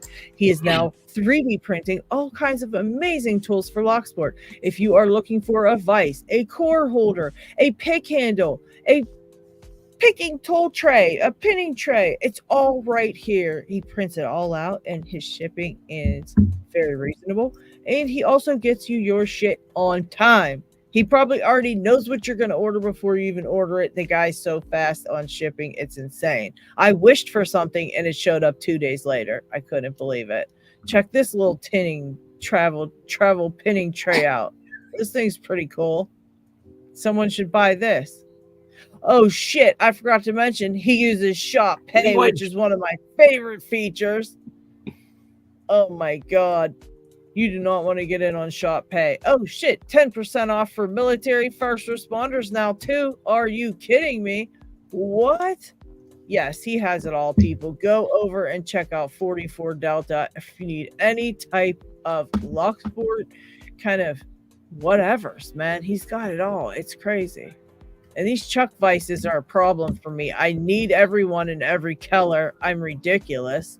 I need to just Lady say Locks, no. Yeah. speak about the colors that Eastlands has, because they are amazing filaments that he's using. Exotic. How Look at trippy this are shit. some of those? Look at this blue one, dude. Are you kidding? What? I might need this.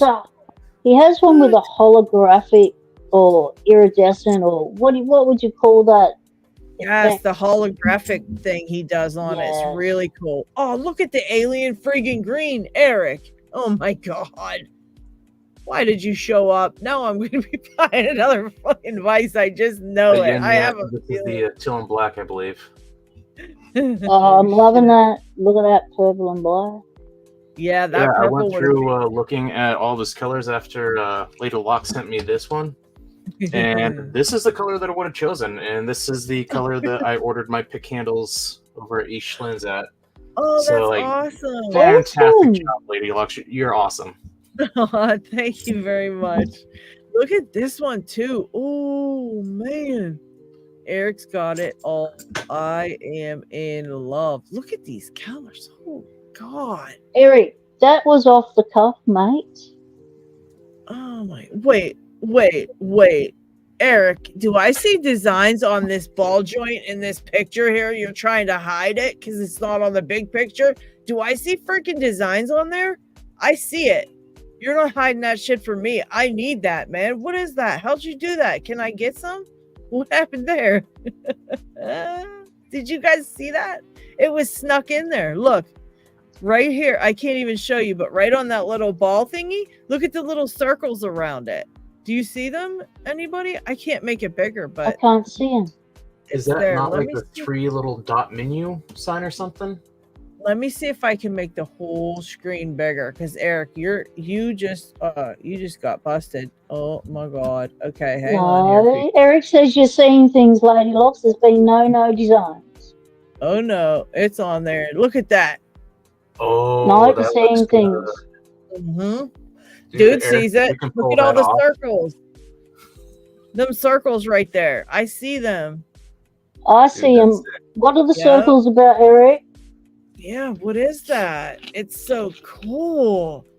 Oh my god. It's probably something he tried and was like really crazy to make. Oh, they're on every one. They're on this one too. Maybe it's highlighting the popular sellers. Yeah, maybe it G'day, is. Flo. Welcome, mate. It looks cool. Flo plans on getting advice from 44 Delta. It's best to get the large clamp or small. I assume the large. No, it's best to get the small rig clamp, not the bigger crab clamp. Lady Locks, what's your opinion on that? You've got both. Which one do you use the most? Shoot, I use the bigger one, to be honest. Let me show you guys. I don't know. Let's take this down. But anyways, all of your Locksport needs, go see 44 Delta. All right, guys. We like to be supportive in this community. We want to support Eric, and we all need this shit anyways. And Eric needs us to buy it, so it all works out. It makes our channels look so good when we're all color coordinated and got our own thing going on. Oh yeah, I mean, look, you pretty much, he has pretty much every color, so it kind of, you can match your logo, or if you're insane like me, you could just be like, I have pink on today, I'm gonna use my pink face, you know, and get 15 colors just for that reason. I like this clamp, P-dubs. Can you see it good?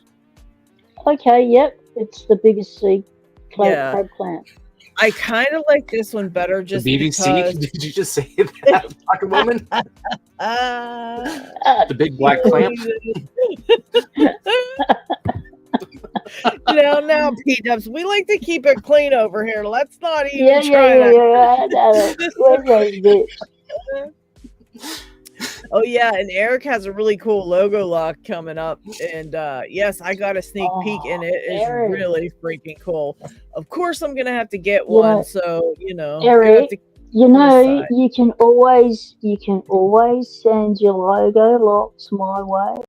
I'm happy to put one in my collection for you. I've got a 5 logo locks or something. I'm happy to make yours 6 and 7.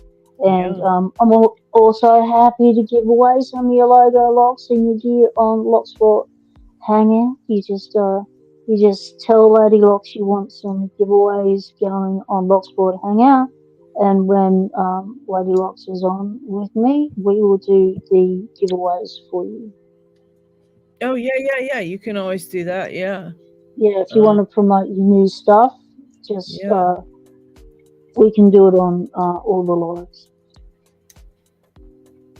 Let's see. Yeah, we're happy to do that, Eric. We love giving stuff away and promoting and all that good stuff. You know how we do. But yeah, P-Dubs does Locksport Hangouts on Mondays around 3 p.m. And so she's you know, she gives stuff away on over there too. Like, she doesn't mind giving stuff away over there too. And what we can do is, you know, if it's somebody in the US that wins, I can send it out from here for P-Dubs, you know, for her, you know, winnings or whatever. That will work. But yeah, I do prefer the little bit bigger clamp, to be honest, just because it doesn't scuff up the sides of my padlocks when I put them in there. The small rig, if you try to put a padlock in there, if it's a good one, it'll scrape the sides. That the clamp, for some reason, the metal part actually touches, and this other one, the padding kind of protects that, and that's really the main reason I prefer this one. Okay, can we get a close up on your clamp? Sure can. It's this one right there. So I believe it's called the small rig still, but it's Eric would know what it's called, I think. Let me see if I can find it on Amazon, and I'll just give you guys the link. How's that? And when I was on the website, it was listed under the small rig, and then when you go into that link, you have the option to choose your size. Yeah, small rig is a brand name, so it gets confusing. They're called crab clamps, and the small one is the super. Eric says, but they're both made by small rig. Yeah, let's see. Why is this not showing medium?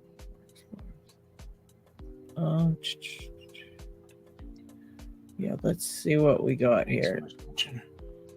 I'm gonna look this up for you guys. Give me 1 second.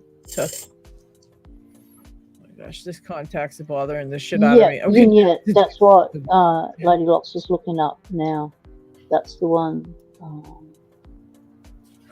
looking for small rig. Eric says, small rig as a name for the band is confusing. The large clamp is the crab and the small one is the super, but they're both made by small rig. Yeah, the small rig's kind of the name. Yeah, this one's just called clamp camera mount, whatever. All right. Oh, you know what? I can use my associate link for this one. Hang on, let me get that. Let me get that. Oh, I don't know if I can put it in the live. Let's not do that. Let's just get a regular link. All right. David says naming the small one super is very tall grande venti of them. Small rig clamp camera. Let's type that. Small rig clamp camera. That'll do it. Okay, here we go. And no, it's not. I gotta go to a different. Dang it! Hang on, guys. I'm on my. I'm on the wrong email for this, and it's trying to do the Amazon Associates thing. That's something you guys should do, actually. For all of you guys out there, honestly, if you like have it, if you do like me, where I tell you about stuff, and I'm like, oh, you know, here's a list of where you can get all the things that I'm using in my video.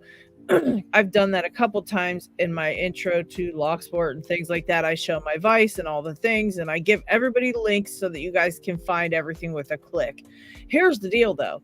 If you do that in any of your videos, you should be signed up for the Amazon Associates thing. Because what happens is you can actually make a small percentage off of referring somebody to whatever it is that you're trying to. This is not on Amazon. Why is this taking me some weird ass place? Oh my gosh, hang on, guys. I just cannot even take it. Let me type Amazon small rig. But anyways, you can make a small percentage of whatever. So say that person goes on to find the small rig clamp, for instance, and they go, you know what? I don't think I'm going to get that one. And then later on that night, they're like, you know what? Let me check again. And they fuck around on Amazon and then go buy a bunch of stuff. Where's my, you can actually, where am I at? Why am I having such a hard G'day, time? Ghost Wolf. Welcome in, mates. Got the grab picks. Having a little bit of fun with them. Nice. Oh my gosh, why is it taking me? It took me totally out of StreamYard here. Open. StreamYard. Why am I backed out of StreamYard? Let me go back into my live. This is crazy. Hang on. This is so stupid. All right. Settings. And their studio. So I'm probably going to have to leave in about 15, 20 minutes. Oh my God. I'm taking my kids down to the downtown trick-or-treating, and I'm going to be passing out candy to kids from the Masonic Lodge. Oh, you're totally Awesome. fine. Yeah, you're totally fine. We appreciate you even popping in and hang out with us. So appreciate it very much. Good to get some picking time in, you know? Yeah, for sure. Or rebuilding time. The rebuilding, yes. There we go. And that's one of the things we like to do in our lives is This might instant fixing, helping, you know, talking someone through Shit. something live straight away so that they can get their lock sorted and they can move forward. Nope. No can do. Rather than making a video about it and then waiting for people to leave your comments and then reading the comments and trying to work out what they're saying on how you can fix the problem, we can do it live for you. Mm-hmm. Oh, Eric can join. I will send Eric a link. Yeah, but I was going to tell you guys, definitely check out the Amazon Associates and become an Amazon Associate, because the deal is this, like Sean is saying, anything they buy that entire 24 hours after they click on the link that you provided, anything they buy, you get a small kickback from that. I mean, that's crazy. And they don't charge Wow. anymore. It's not like they charge more because of your link. They don't. It's the same price. It's just they give you a kickback for it. So if you're going to promote something or, you know, tell somebody to go ahead and try something, you may as well actually just freaking, you know what I mean? You might as well actually just be an Amazon associate and, you know, try to make a couple of dollars. Yeah, for sure.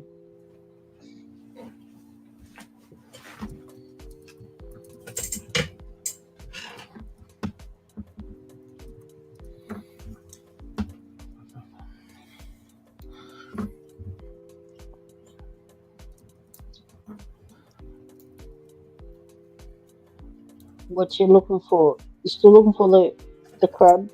I tried plant? to get the link. I cannot post it on here because it's too long for the allowed amount on YouTube. The link is like 78,000 things long. And I Yeah. can post my associate link, but I don't know how that is if it's live. I Well, don't want find to do out. that and mess Post up. your associate link. I was gonna say, Put only your one way to figure associate it link. out. Oh, put it. Okay. Can you go in and put it in the description of this live? So go Yeah. into YouTube Okay. Studio, go into description, put it in the description now, and then people can just scroll down to the description, open a tab for later, and it's done. See. Let's see real quick here. 1 second. 1 second.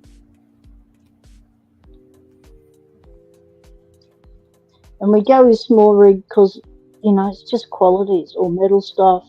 You know, it's a good plant. Yeah, it is very worth getting it. And it's actually a plant for holding lighting rigs, the cameras. And it's good to use for in-hand picking as well. G'day Scully, welcome back, mate. YouTube dropped your video to 240 frames per second again. That's nasty.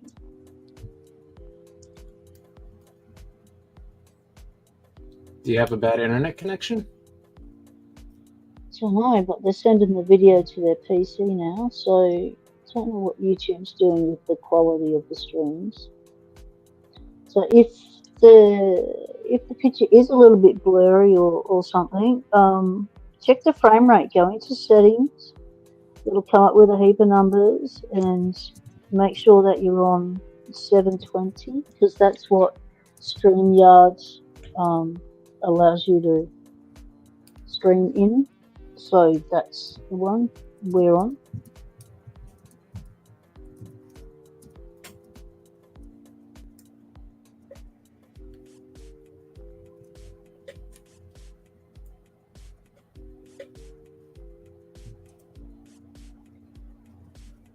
So I'm still trying to pick this Isaiah from my previous live stream, and I keep getting the same deep false set, which gives you the false belief that you've only got one pin to go, and then you go do the tappy thing, and you get nowhere.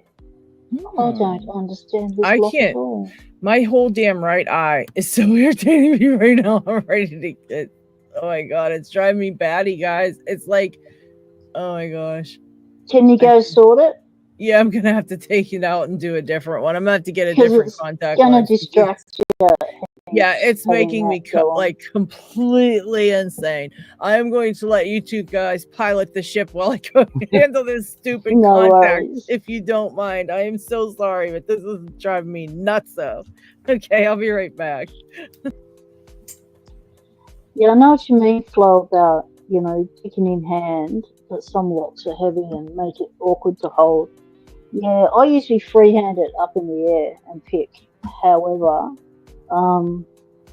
you know, on the bigger locks, I do have to rest them on the bench and pick them like that. But Yeah, I should really get my other small rig clamp. Where is it? Probably out of reach. And put this in a clamp. There we go. So, frogs are down. Jeez. So what I have done in the past, because I do pick in hand, is I like to try and pick it in hand first with no clamp. But then after a time, my hands get sore or I lose my grip. Nice. Then I stick it in this little beastie. This is the smaller version of the one that Lady Locks was just showing. And it's got 2 size holes for different size screws. And it fits. I usually put those in like that because I don't want to squash the Bible. Don't want to squash the core. Sometimes if you clamp them too tight, it will compress the body of the lock on the core. You'll end up with an out of shape lock and it'll feel weird to try and turn it. Right, let's get ourselves a tensioner. Rocking and rolling. So it's a lot more comfortable, more surface area to hold.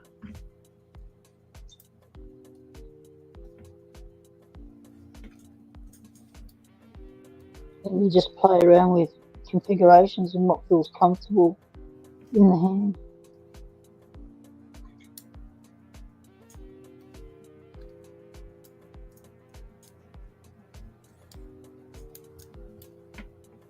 Yeah, kick cylinders are awkward. Especially the small ones.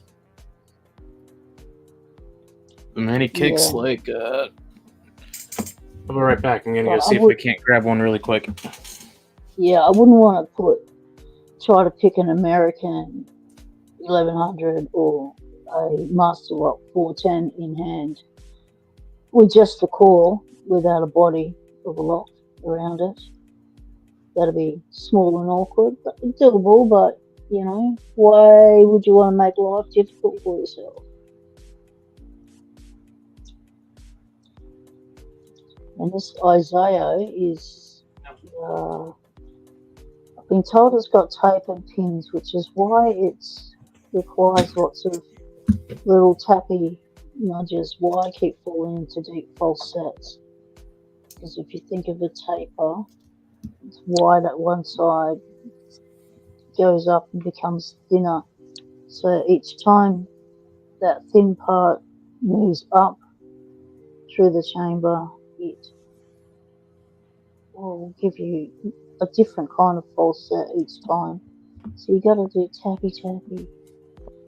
Lots of little tappy tappies. Did you find it, dude?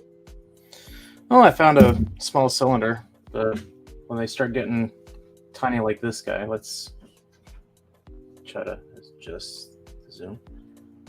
Yeah, when they start getting small like this, it gets pretty awkward trying to hold it and pick it at the same time. Still 4 pins. That looks like a 4-pinner. Yeah. This thing is so awkward to try to pick. Yeah. That's where these little small rigs come in handy. Always have one in your kit. Ryan, yes. I'm in the Dragon's Den. The Dragon's Lair Den. Used to be the den, didn't it? Now it's the lair. I'm in the lair. Yes, it is the lair now. It's the lair. It's where all good dragons go to hang out and pick rocks. Mm-hmm. We are PG. We try and keep it PG over there because we do have children that are part of the Discord. So it's not like other Discords where the language and the content is a free-for-all and they lose track of what they're actually there for, which was to talk about locks. We actually talk about locks and all sorts of things to do with locks. Oh, yeah. Oh, Thought I I mean, had it, even but among it the just Locksport communities, Lady Lox's Dragon Lair is very supportive. yeah.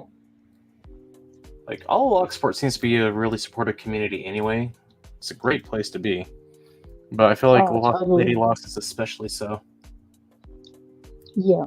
It's about being inclusive and building the community. We want children to become avid lock sporters. You know, it can lead into a career in security, you know, in physical security, in, you know, COVID stuff. It could lead into jobs as locksmiths or security consultants. You know, this is learning lock sport has become quite a stepping stone for a lot of people to change careers or to start careers or to take up something really new.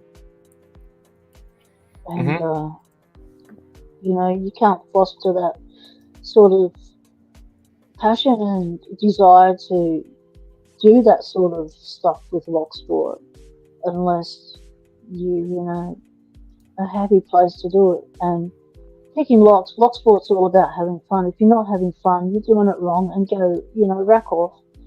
Take it, bucket and spade, and go play in someone else's sandpit because we're not interested. You know, if you want to turn locks into you know, a soap opera, then go somewhere else.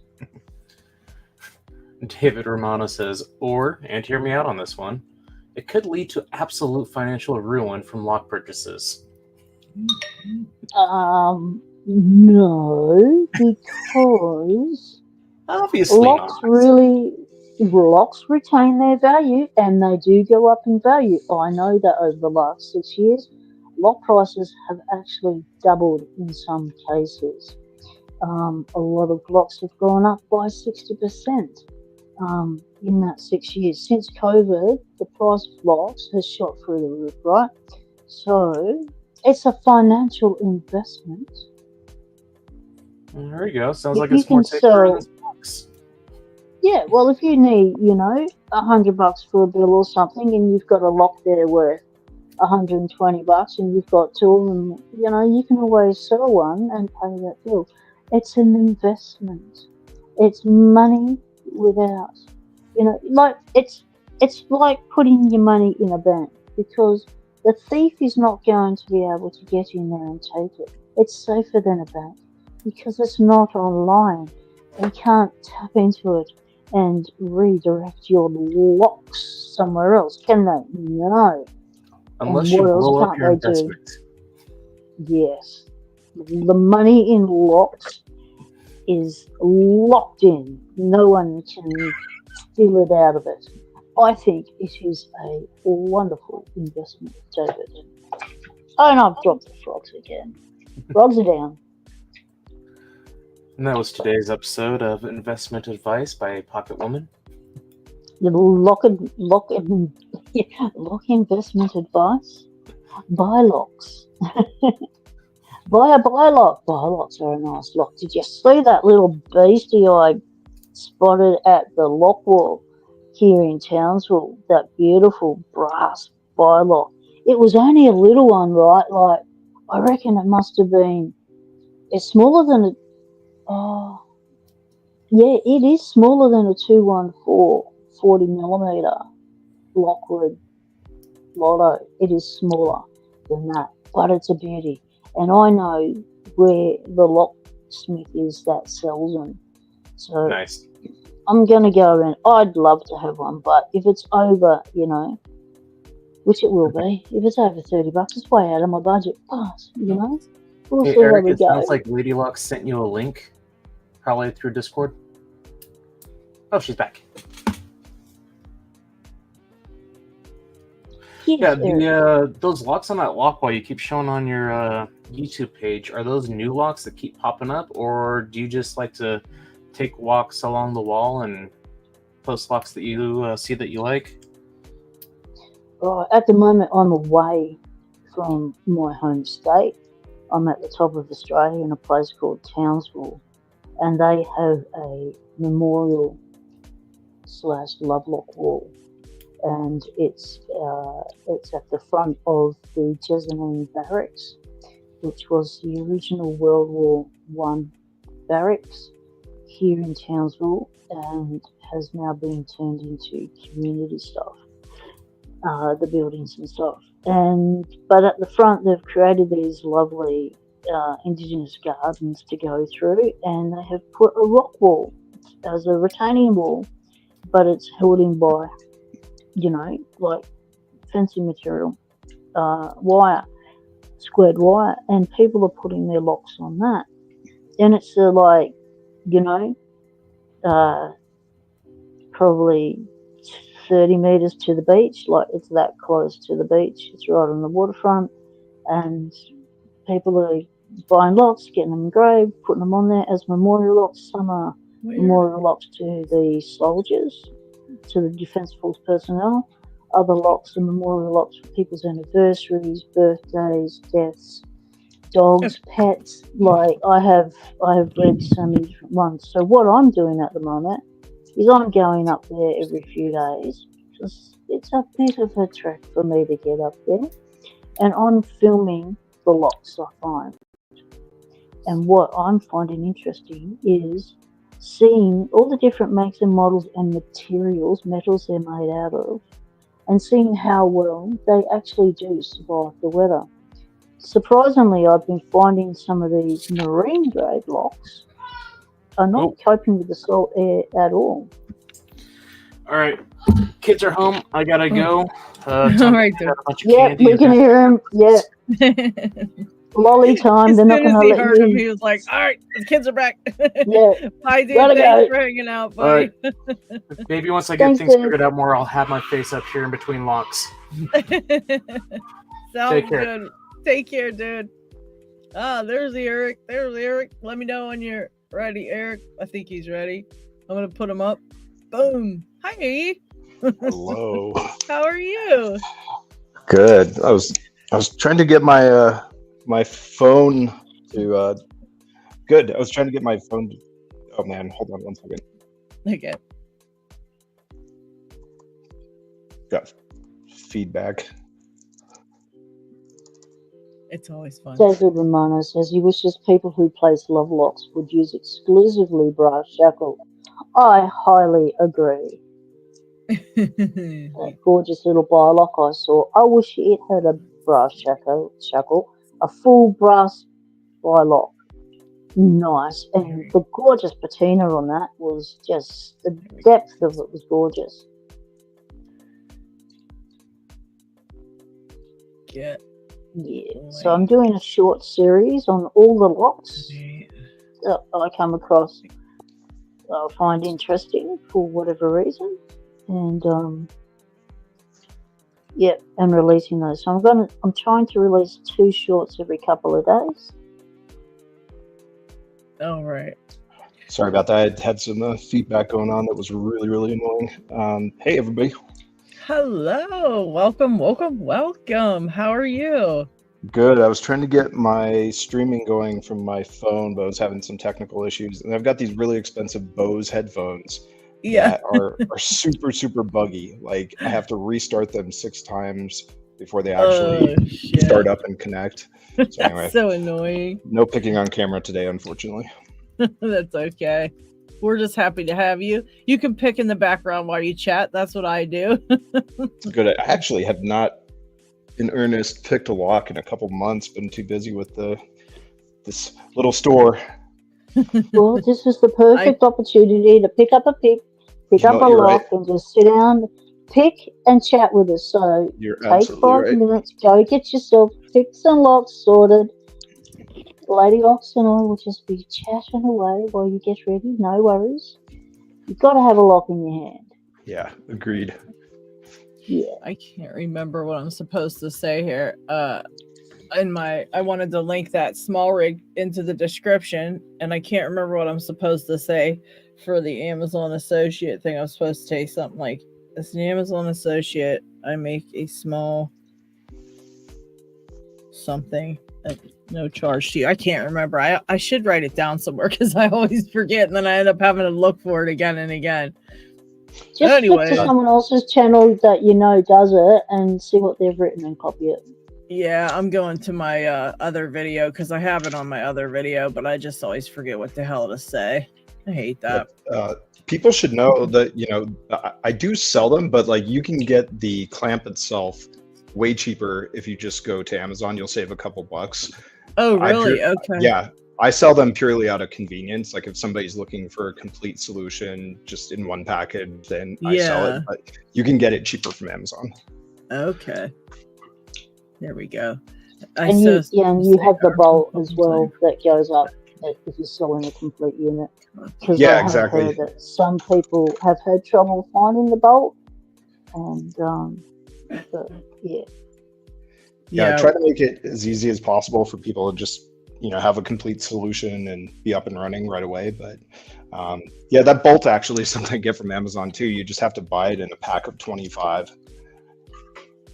Oh, really? Oh, geez, a pack of 25. Jeez, oh man. What is it? The bolt? It's the bolt that goes through the pivot ball to the clamp. Oh, yeah. Okay. Yeah, you know what? Lockchuck sent me a bunch of those to send when I send out, like, I guess vices overseas or something, like if they don't have it because they don't have the same measurements. Like they, you know, for whatever they have, it's like they have to get it special or something. I really don't know what I'm talking about, but Lockchuck sent me a whole crap ton of them is all I know. So yeah. Phoenix, take care, I have mate. like a bag full, but appreciate the time you could spend with us. Take it easy. Thanks very much. And now I'm getting ticked off because I'm supposed to be able to find. I want to make sure the link actually works. And the link disappeared. What the hell did I do? Okay, I must have deleted it on accident. Oh my gosh, I'm having a rough time of it today, people. Let me tell you. Did you sort your eye socket out, or are you still having issues with your eye socket? I fixed it. Thank the Lord. I fixed it. That was so annoying. Good. I actually had to throw that. I got these monthly contacts, right? They're supposed to be good for an entire month. Okay. So I get the dang things. And 4 or 5 days after wearing them, they're terrible. They're terrible. I don't know how anybody can wear them on their eyes. And I'm like, these suck. And they're so expensive. You know what I mean? To just have them be like, not even good for an entire month. It's really ridiculous. So it ticks me off. Send them back, not fit for purpose. Get your money back. Yeah, I have to get another. The thing is, when they do contact lenses, they do them for like, it's so rude. They have if you want a new brand, you have to get a whole new prescription. So you have to get a whole new exam. And it's so stupid. Like they have your exam. They know they can put any contact on my eyeball that fits my eyeball, but they just want to get that extra money. So they make you do an exam all over again and everything else. So I've been really trying to make them last the entire month, but I just don't like it. I don't like them at all. They dry out and it's terrible. But yeah, the one was like, it felt like I had a penny on my eyeball instead of a contact. I could feel the edges, and I think it might have. Well, no, I checked it. It wasn't inside out or anything. It was just really, really pissing me off, people. That's all I know. Eric, Iron Creation has a question for you. Any chance of printing the smallest spaces? I would assume that they would be different for each brooch or key, wouldn't they?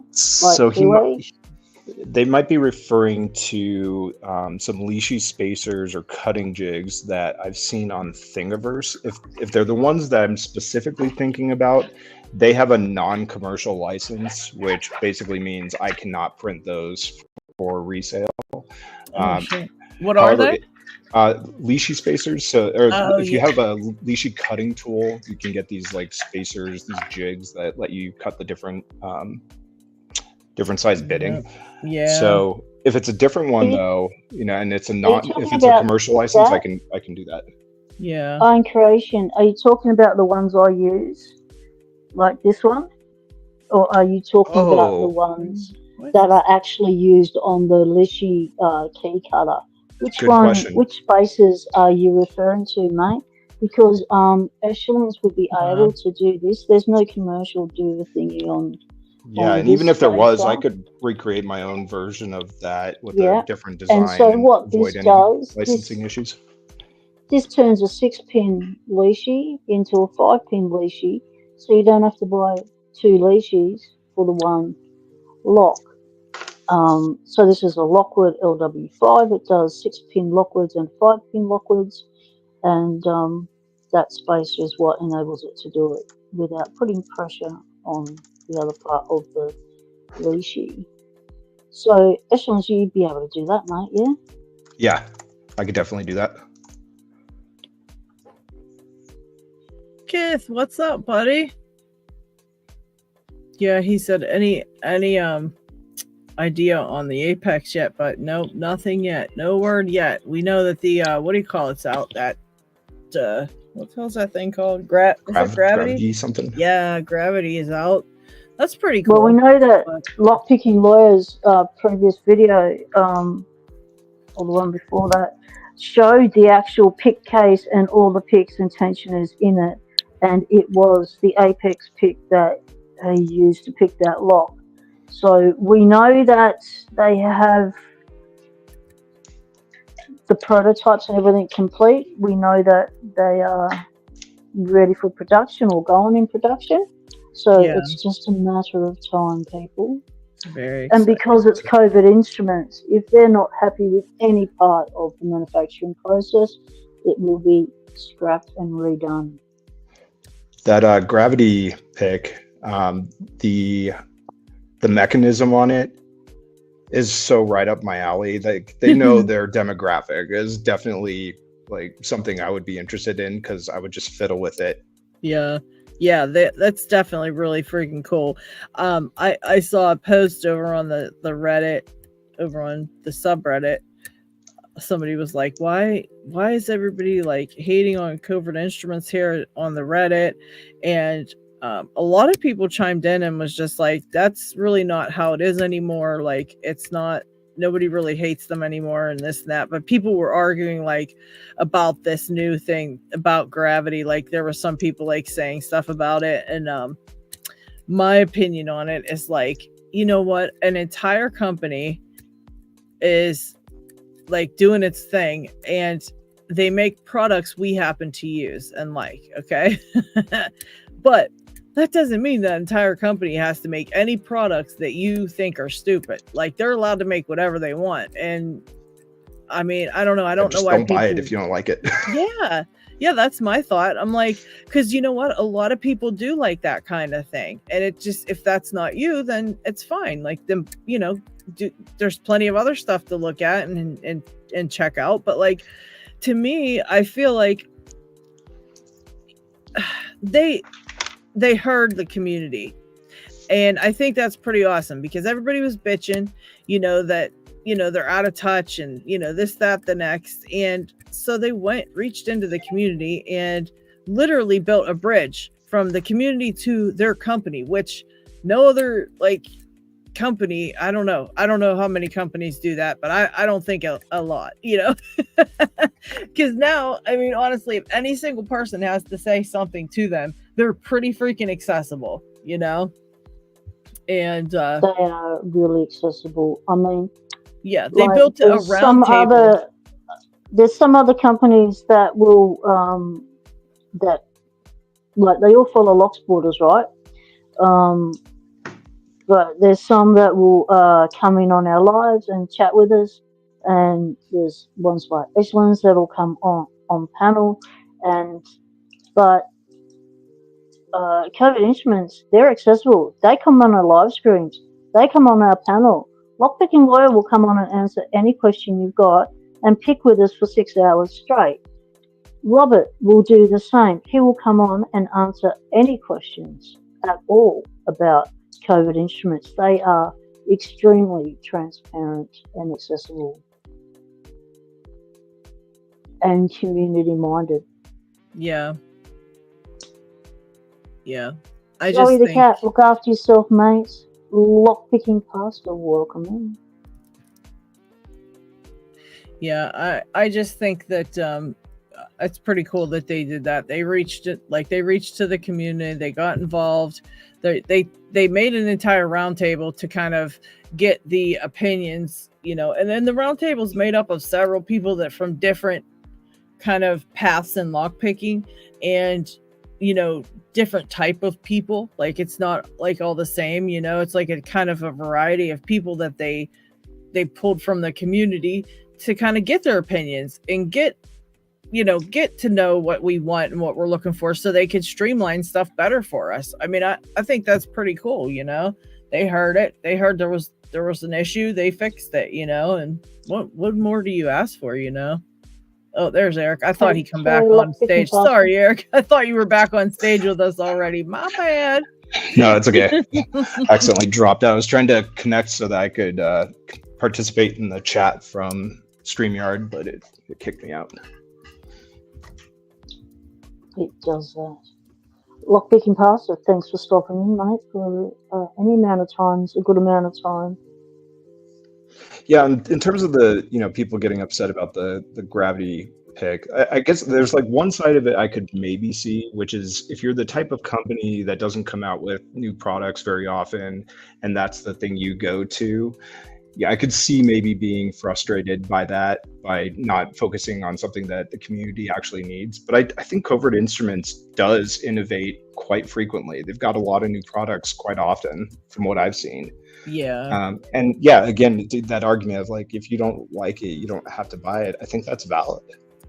Yeah, I totally agree. Like, I don't think an entire company should give two shits what any of us thinks at all. They don't have to. Because you can't please everyone. Everyone wants something different from you. And you're just tearing yourself and going in all different directions if you try and please everyone. What you need to do first is please yourself.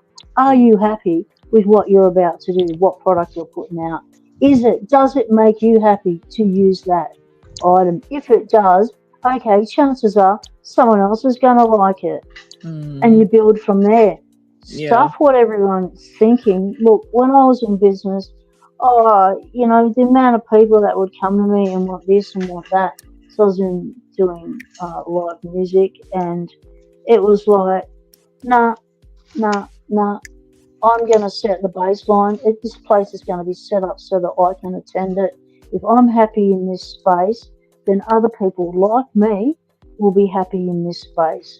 And anyone else who doesn't have any disabilities are welcome to come along and enjoy the space we've created. But we haven't created it for you lot. We've created it for a minority, and the majority is welcome to come. But you've got to abide by the minority's rules. So no fragrances, no drugs, no this. And if you don't agree, don't enter.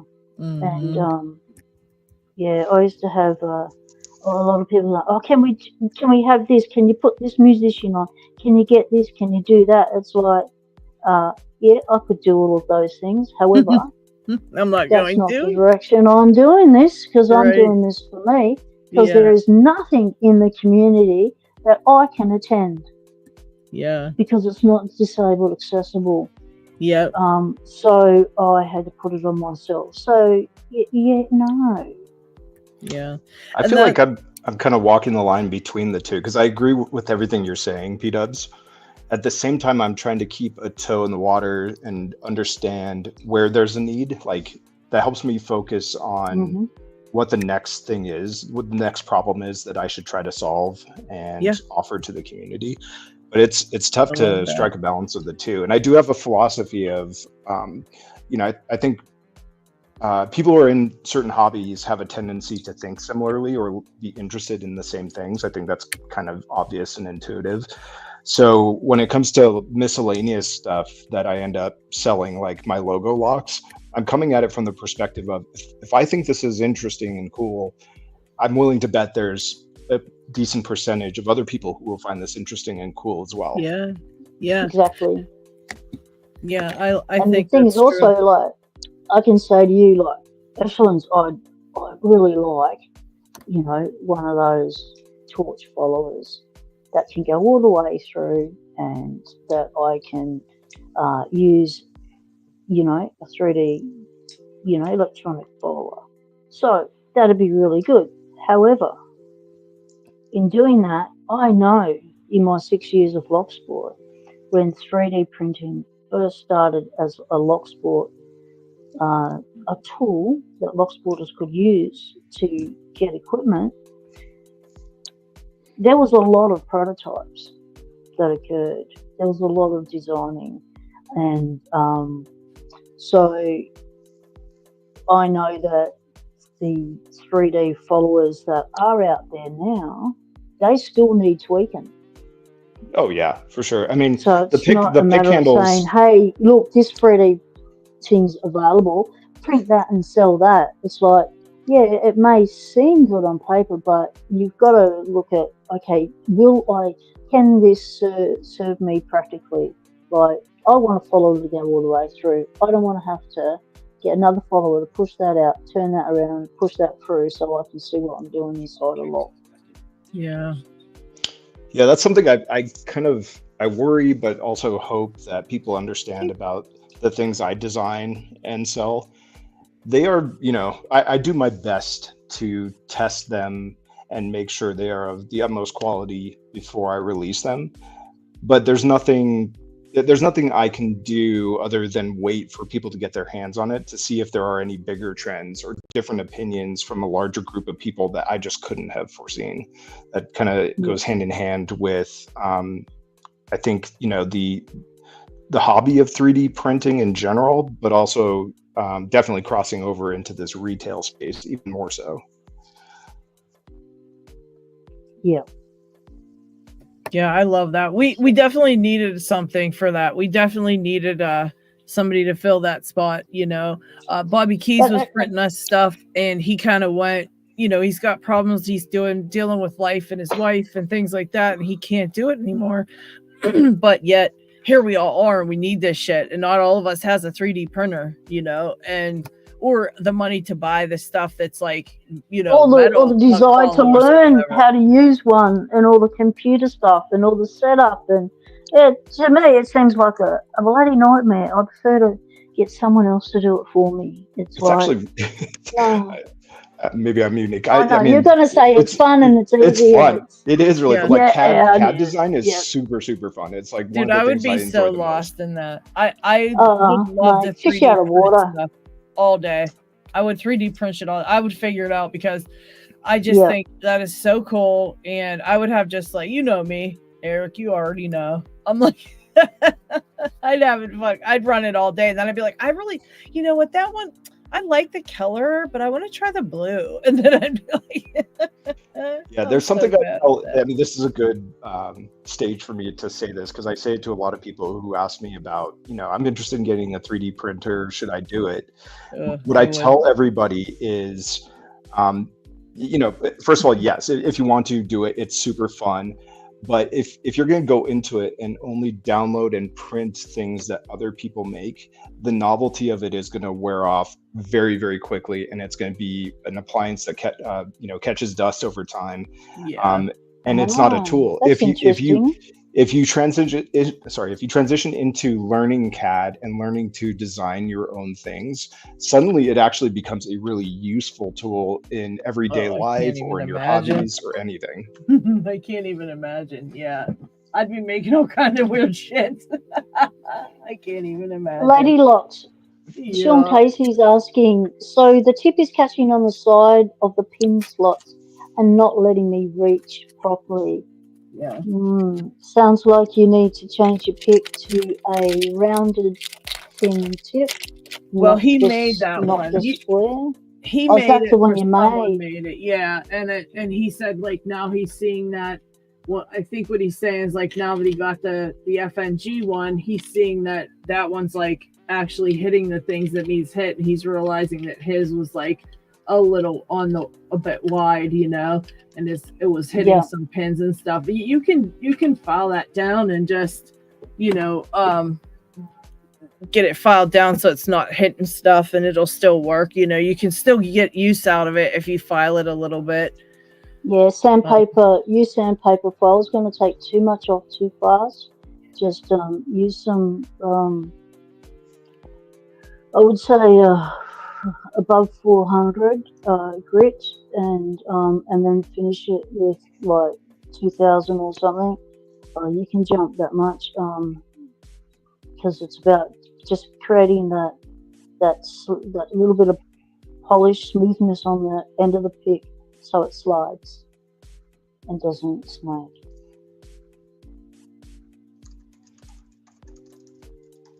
Poor Scully's still messing with that damn video. He's having troubles with the video. I had an old video. Damn it, if I could, I'll try to hunt it down for you, Scully. It was like a video this guy did about all the settings that you should have set for like uploading to YouTube prior to uploading. So like what your camera should be set at, and if you have an editing software, what that should be set at. And then all this, you have to make all these little tweaks of all these freaking settings, and then it'll upload like smoothly to YouTube at whatever you're trying to get it at, which it can be a huge pain because I don't know anything about any of that. So I had a lot of trouble figuring that part out, but he really spells it out in the video really well. And maybe it's something like that. Maybe one of your settings prior to uploading is the wrong setting somehow. I don't know. It's like Sean says it's the CI one he's having issues with. Their quality control's pretty good. Yeah. That's a shame. But with any picks, some do get missed in the polishing and stuff, and so you may need to do make those adjustments to your picks. It's you should measure it and tell us what the measurement is for it, and see if it's correct or what's going on with it. Because that's P-Dubs is right. Their quality control's pretty on point. Yeah, they tumble their picks, don't they? Yeah. Yeah. And they check everything before it goes out. So, like, physically, Scully. And I have eyes on. Scully, and everybody, Scully and everybody who uploads to YouTube. That didn't do that. So don't get upset. Your video will be fine. YouTube does not allow us to watch our own videos back to see how they are in full whatever. Go to the settings on the screen, and you should have some YouTube settings on the screen, and you might be able to change it there to look at it in 1080 or something, but it doesn't make a difference. It's always blurry. When you watch them back, for some reason, prior to it going public, they don't let you watch it in full whatever. I don't know why. I think I know what you're talking about. Like if you're looking at it from the studio perspective, right after you upload it, what they do is they must downscale it really quickly so that you can still do your editing and kind of see a preview of generally what's happening in the video. But I know when you're uploading, there's some post-processing that happens on their side. I think what they're doing is they're basically rescaling it in different formats, so 720p, 1080, whatever, so that they have those different formats on their servers, so when they need to serve that up, they can. But yeah, I think I could watch one from last year. If I'm watching it in the studio, they don't give you that. They just won't give you the full HD or whatever you're doing. It's always going to be blurry, so I wouldn't worry about it, because when you finally get, like, when it goes public, it won't be blurry, but you might still see it blurry. I don't know if you're going through the studio, but if you go out and go to the homepage of YouTube and search for your video there and look at it, it'll be fine. But for some reason, they don't allow us the full HD on our end to see stuff. Yeah, saving bandwidth, basically. I mean, can you imagine how many people upload videos and want to watch them back? You know what I mean? If they gave us all full power, we would probably burn down YouTube on accident, because it would explode the place from heating up too hot or something. Who knows? But yeah, they're always going to be blurry on the studio end. So please don't worry about that. And anybody else doing that, I was getting pissed too. Brian lectured me about it too. And I think he looked it up and was like, this is what's happening, so shut the hell up. I'm like, it didn't look like this over here. And I added this whole thing. Took me 5 hours. I don't know what's going on. This is pissing me off. I'll tell you what, every time I do it and I was uploading it, I would upload it again. I'm like, I got to check my settings. This is some bullshit right here. Blah, blah, blah, blah. On and on I went for like 3 hours. And finally he's like, bro, shut up. Here's what's happening. Leave it alone. Yeah, they didn't want to show you your own videos, right? Yep, it's up now. We have success. All right, Scully, good going. No. So when you go into watch Scully's video, what you need to do is make sure your settings are on 1080, because YouTube will often, on a new video, show it to you at 420 or 720 or something. And you have to change the setting, otherwise the picture can be choppy and blurry. And it's not your glasses. You think it's your glasses and your eyes are going for the day, and it's not. Is that about 5 millimeters? Sounds about right. Is that right? Is that right, Eric? I don't even know. I think so, because I was going to measure one, but yeah.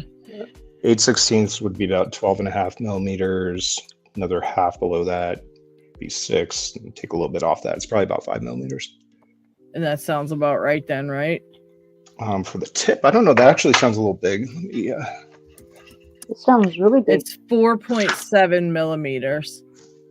That was close. No, that's huge. It's got to be 0.47. Or wait.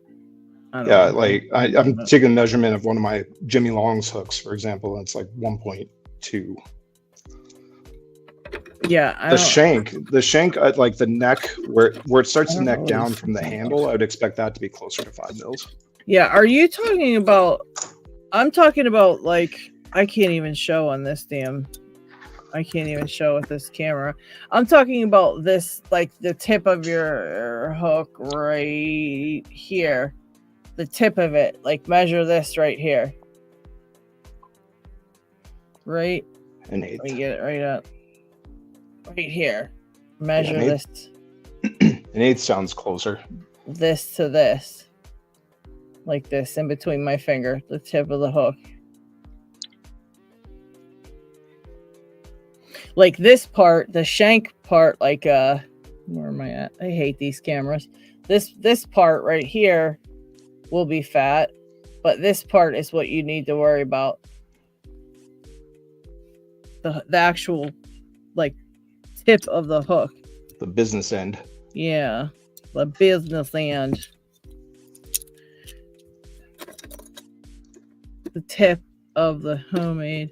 Yeah, I'm not real sure why it would be so crazy. That's wild. I guess you're gonna have to file it down. Because that's just what a Genesis hook in there, isn't it? I think I have one right here, maybe. Let me see. I have one right in the drawer. Are the pics in here? Yeah. And if so, if it is messed up, if you email them, they will fix it for you. They'll make it right. Yeah, they're pretty wide. The pics are pretty wide on here. I wish my calipers were working. All I have is a freaking ruler or a tape measure. That's not going to help me with this tiny freaking hook. In inches, I can't even begin to tell you what that would be. It's so small. It could be 3/16. Yeah, wait, let me just put it on a 16th and look. That sounds like it's right. 1, 2. Yeah, that's right. That's the correct size. That shouldn't be bumping anything. You're fine. I wouldn't file a thing. That's perfectly fine. That's how they are. And the pins inside are definitely spaced out, that this will not hit the next pin. So if you're hitting pins that you're probably on the warding and not on a pin, and you're hitting the other pin that you're supposed to be hitting or whatever, you know what I mean? You're probably on a piece of warding and a pin at the same time. But yeah, that's it. That's the right measurement. 3/16 is right. but you might like a flat, you might like a pointed hook, but you know, you can definitely pick with that, and you can definitely it's definitely not spaced out to hit any other pins. Let's see, because even on here, let's measure out a Euro cylinder just for shits and giggles, because I can see where the pins are on this. Yeah, the space from a pin to a second, the end of one pin to the beginning of another is 1, 2, 3. It's about, well, that is 5. It's about 4/16. So you got about a 16th of space between the end of one pin or the beginning of one pin and the the beginning of the other. I think that's what I measured, or did I measure the end? Shit, I can't remember. Probably the end. Yeah, there's a 1/16 in between each pin. Yeah, that's right. So yeah, you got 1/16. So that's probably why you're having some trouble. It's a little bit, a wider hook, but it's definitely correct. But yeah, you just have to really, your precision is the precision part of it is what makes it difficult. And, just being super precise to make sure you're on the middle of a pin when you go to push up with your pick. That way you won't hit anything before it or after it.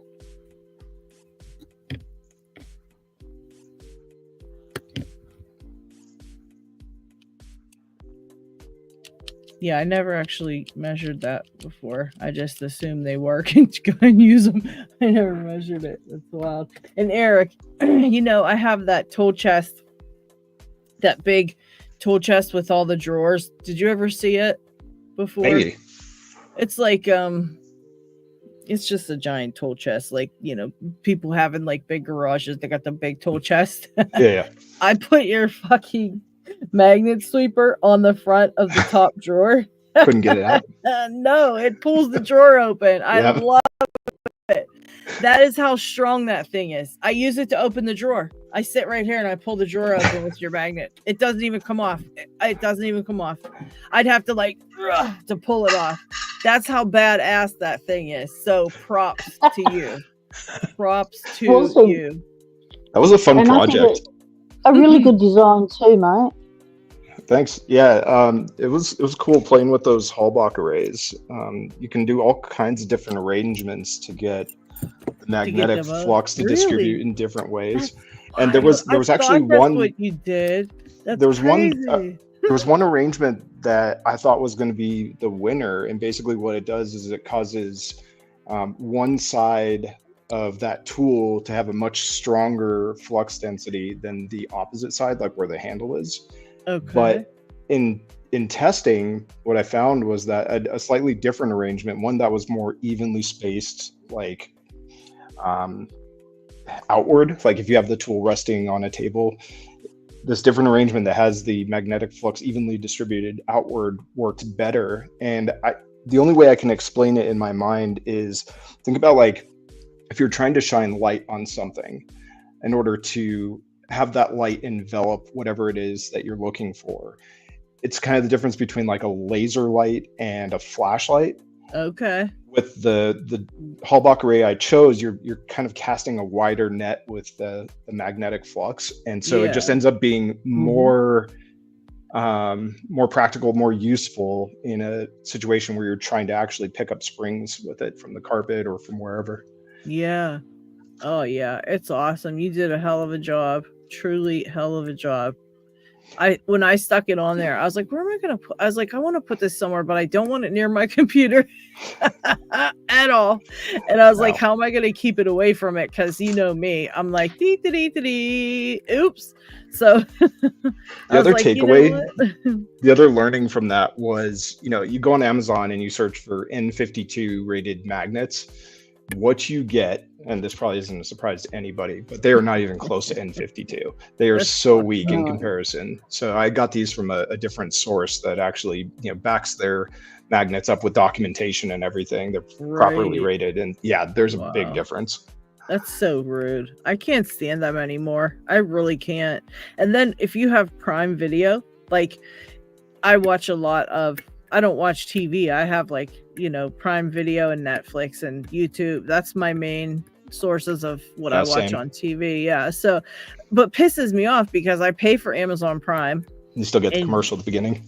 Those son of a bitches are playing commercials. And you know what else? They'll show you all kind of shit that they don't have.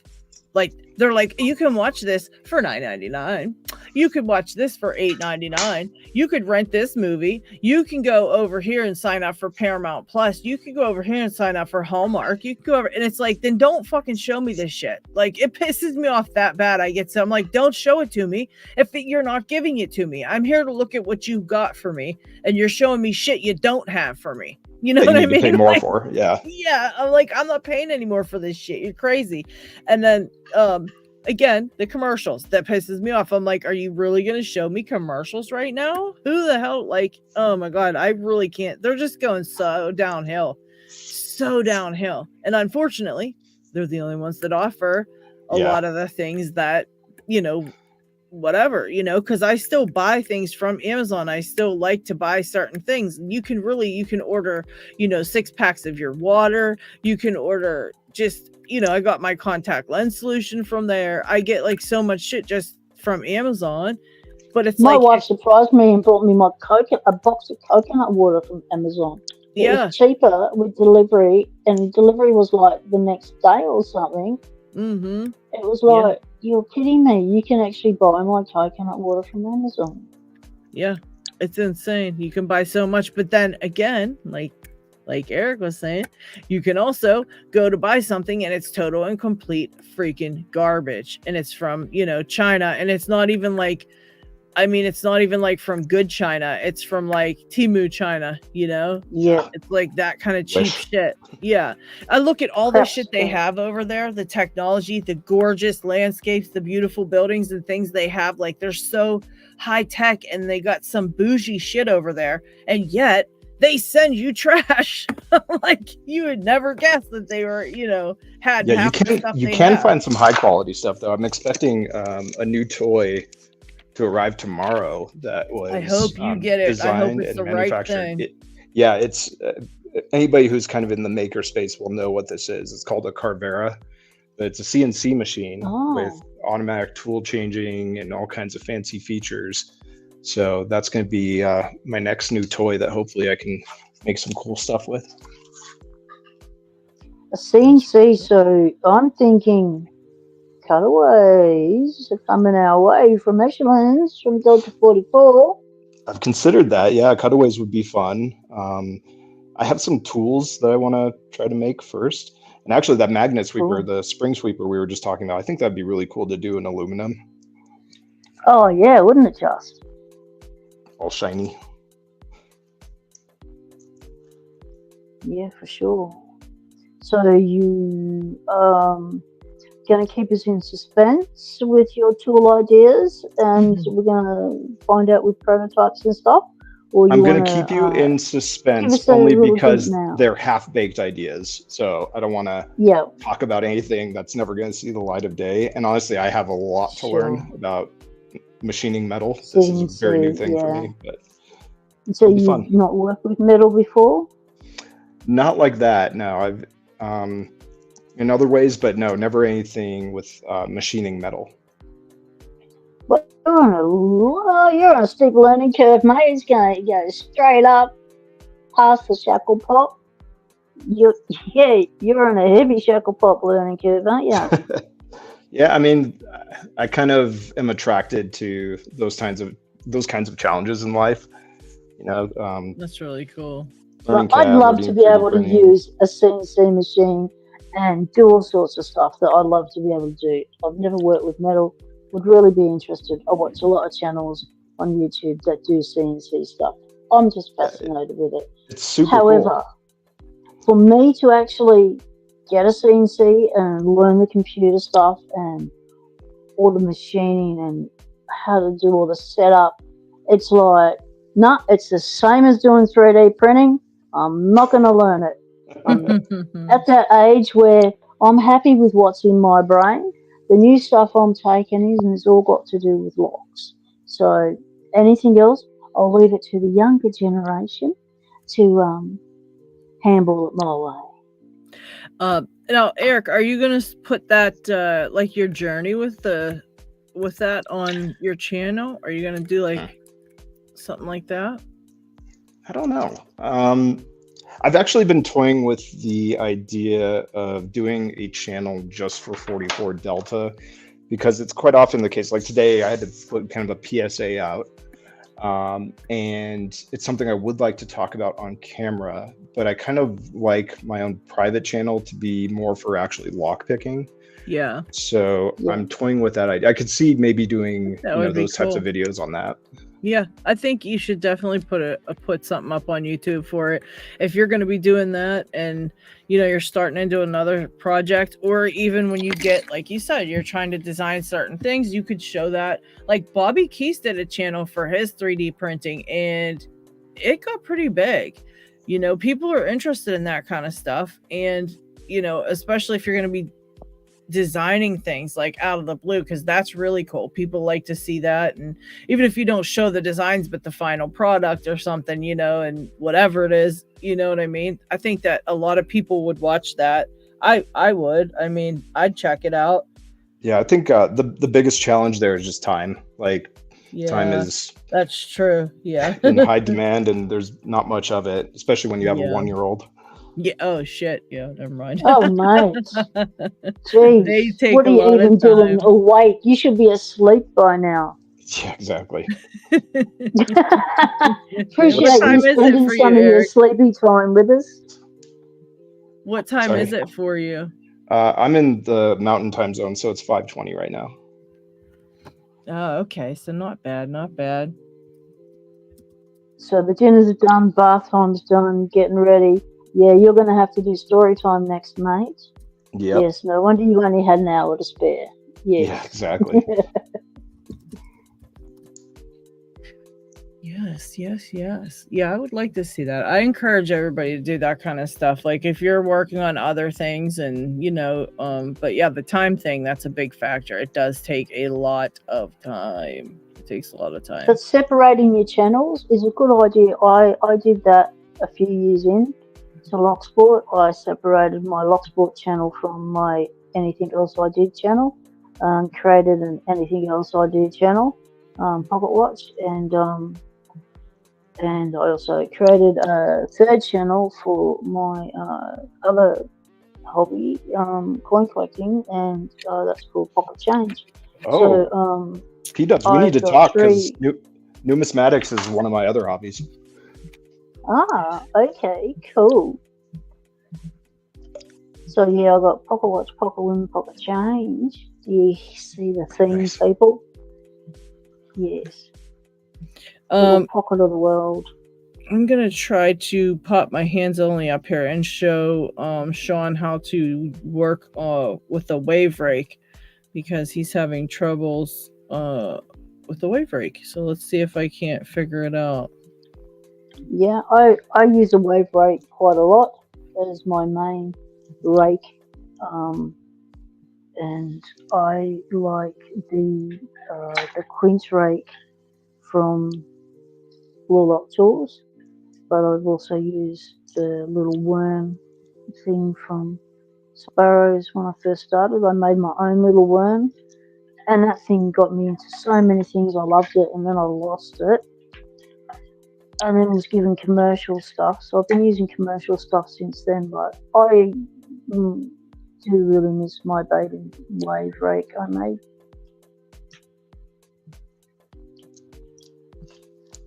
And so with a wave rake attack, it's a kinetic attack. So that means you must use speed to bounce those pins up past that shear line while you're using light tension to turn the core. And so each time one of those pins does bounce up, that core will turn a little bit and eventually you'll get it open. But it is quick movement and bouncy. All right, let me get this stupid thing pulled up here for you. Enter. Okay, let's see what we got. Oh my, thing's gonna tip over. Love it. Loving it. Loving it. All right, that should maybe work. Oh well, it might fall over on us, but we're gonna try it anyways. We'll see what happens. Okay. I think I'm going to hop off at this point. All right. Oh, well, and look at that. We got somebody to replace me. That's just me. It's just my hands. It's only Lady me. loves his hands. And I need a lock to pick with a rake. I don't know what I have around here that could rake open. Hope you guys have a good night. Thanks, Eric. Thanks thank you much, so much for stopping in. Sure. All right, I'll talk to you guys later. Okay. I gotta have something around here, don't I? What the hell can I rake, P-dubs? Get a quick set. Get it fine. Get something quick and easy. A quick set, maybe. You can rake security pins, but things with standard pins rake faster and easier. This lock I've got here has got security pins in it. It's an Avis 33 series. Good thinking. But I have raked it before. Quick set. And what you can also do, Sean, is use the peaks of your rake as a single pin pick. So when you get them all set, you can feel them set, but there's some stiff ones in there. Then you just use the peaks to single pin pick those. This thing's just a mess over here. I got too much stuff going on this. Oh, okay. Oh, it's the nice little union. I love your thinking, Sean. Okay, so Sean's doing this to impress. It's always good to have a little party trick that you can impress with. Sean's party trick is raking to show off at parties. All right, so the wave rake, you're just going to kind of wave up and down and in and out like so, over and over again, while you kind of pulse on the tension, just kind of like that. The whole time you're just going to kind of pulse on the tension. What that does is it allows the pins that are set to stay up, but the ones that are, you know, still needing set will, or overset or need set, whatever, will stay down. But this one obviously has something else in it because I can't even get the rake through it. Let's see, here's a Brinks. This probably has something wrong in it too. And there's different methods of raking. So you've got scrubbing, which is bouncing the pins going in and out fast. You've got what Lady Locks just demonstrated, which is rocking. So it's up and down with a little bit of scrubbing. So it's more of a motion like that. A little bit of that. And you've also got zipping, where you go straight in and you whack it out really fast, and it bounces the pins up. Yeah, you're basically just... Yeah, what lock are you trying to do anyway? Yeah, what locks are you wanting to rake? Because we have a master raker, Charles. Where's Stu at? Stu was in the chat earlier on, but he's probably at work. That's right, he is working. I don't know, these Brinks have... I don't think these have security pins, do they? Oh, they might have to be below the shear line or something. Or the rake could be the wrong rake.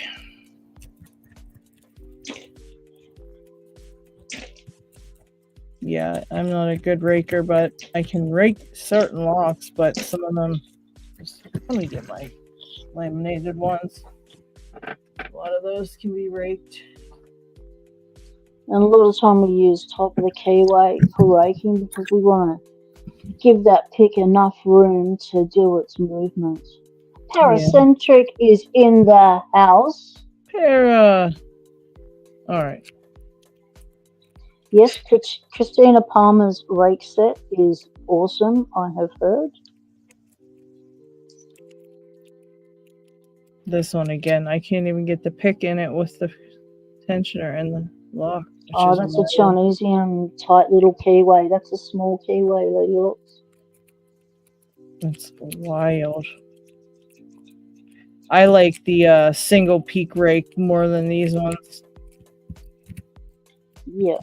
I don't care for the waves too much. I sometimes use the snake rake, which is just a mini worm. Yeah, I don't want that one. Yeah, you're just basically going all around the pins and trying to set them by, like P-Dub said, kind of like kinetic force, just bouncing, bouncing, bouncing. Yeah, I can't get any of these raked.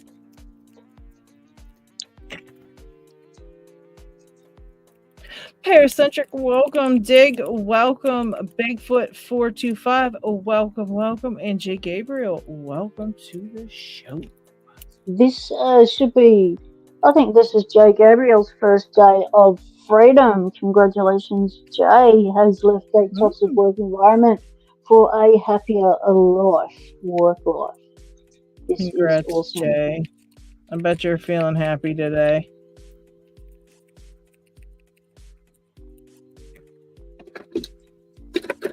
Let's see. Where is my favorite rake? See, I've got mostly dimple locks with me, so these are the wrong rakes for dimple locks.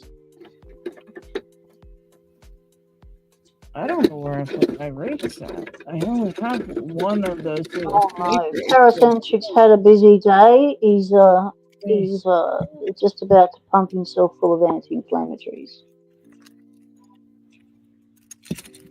Well, that's good, Paracentric. That means you'll be in a comfortable state in about half an hour's time, and you'll want to come picking.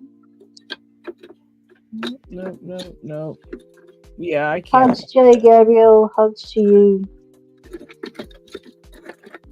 Hope you're having a good day, mate. Yeah. I really can't rake any of these locks. I don't know what the deal is, guys, but I can't even get around my thing here when I gotta grab a lock. I guess I need a bigger lock lab, you know what I'm saying? Ryan, I need a bigger lock lab. Yeah, I'm gonna do a video demonstrating raking properly on, but I cannot. I'm not a good wave rake user because I don't like these ones. I like the single one, the single peak rake, or the double peak rake. I like the double peak rake too. And those are my favorites. And these ones are too much, and I can't. Like, where would I put them? That's the question. This is really ticking me off. Gee, Keyman, nice work, brother. Worked on a safe today. Never seen it before. Didn't have the correct change key, and still got it all set and working.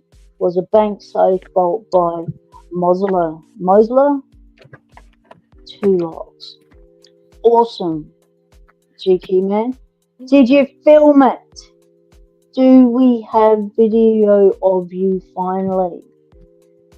Did you film it? This is absolutely insane that I cannot find my double peak rake anywhere. Where would Lady Locks, we have a lock chuck saying I suck at raking. Here's a double peak. Dignity Pick says me too, Chuck. I know I suck at raking. It looks like a lot of us need to actually practice it. People think it's not a skill, but it is actually a skill. It's about the tension and the movement. And as I said, there's rake, rock, or rock. Raking, rocking, zipping. Rake it, rock it, zip it.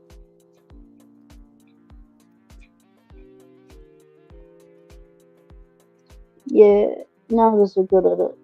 Only Stu.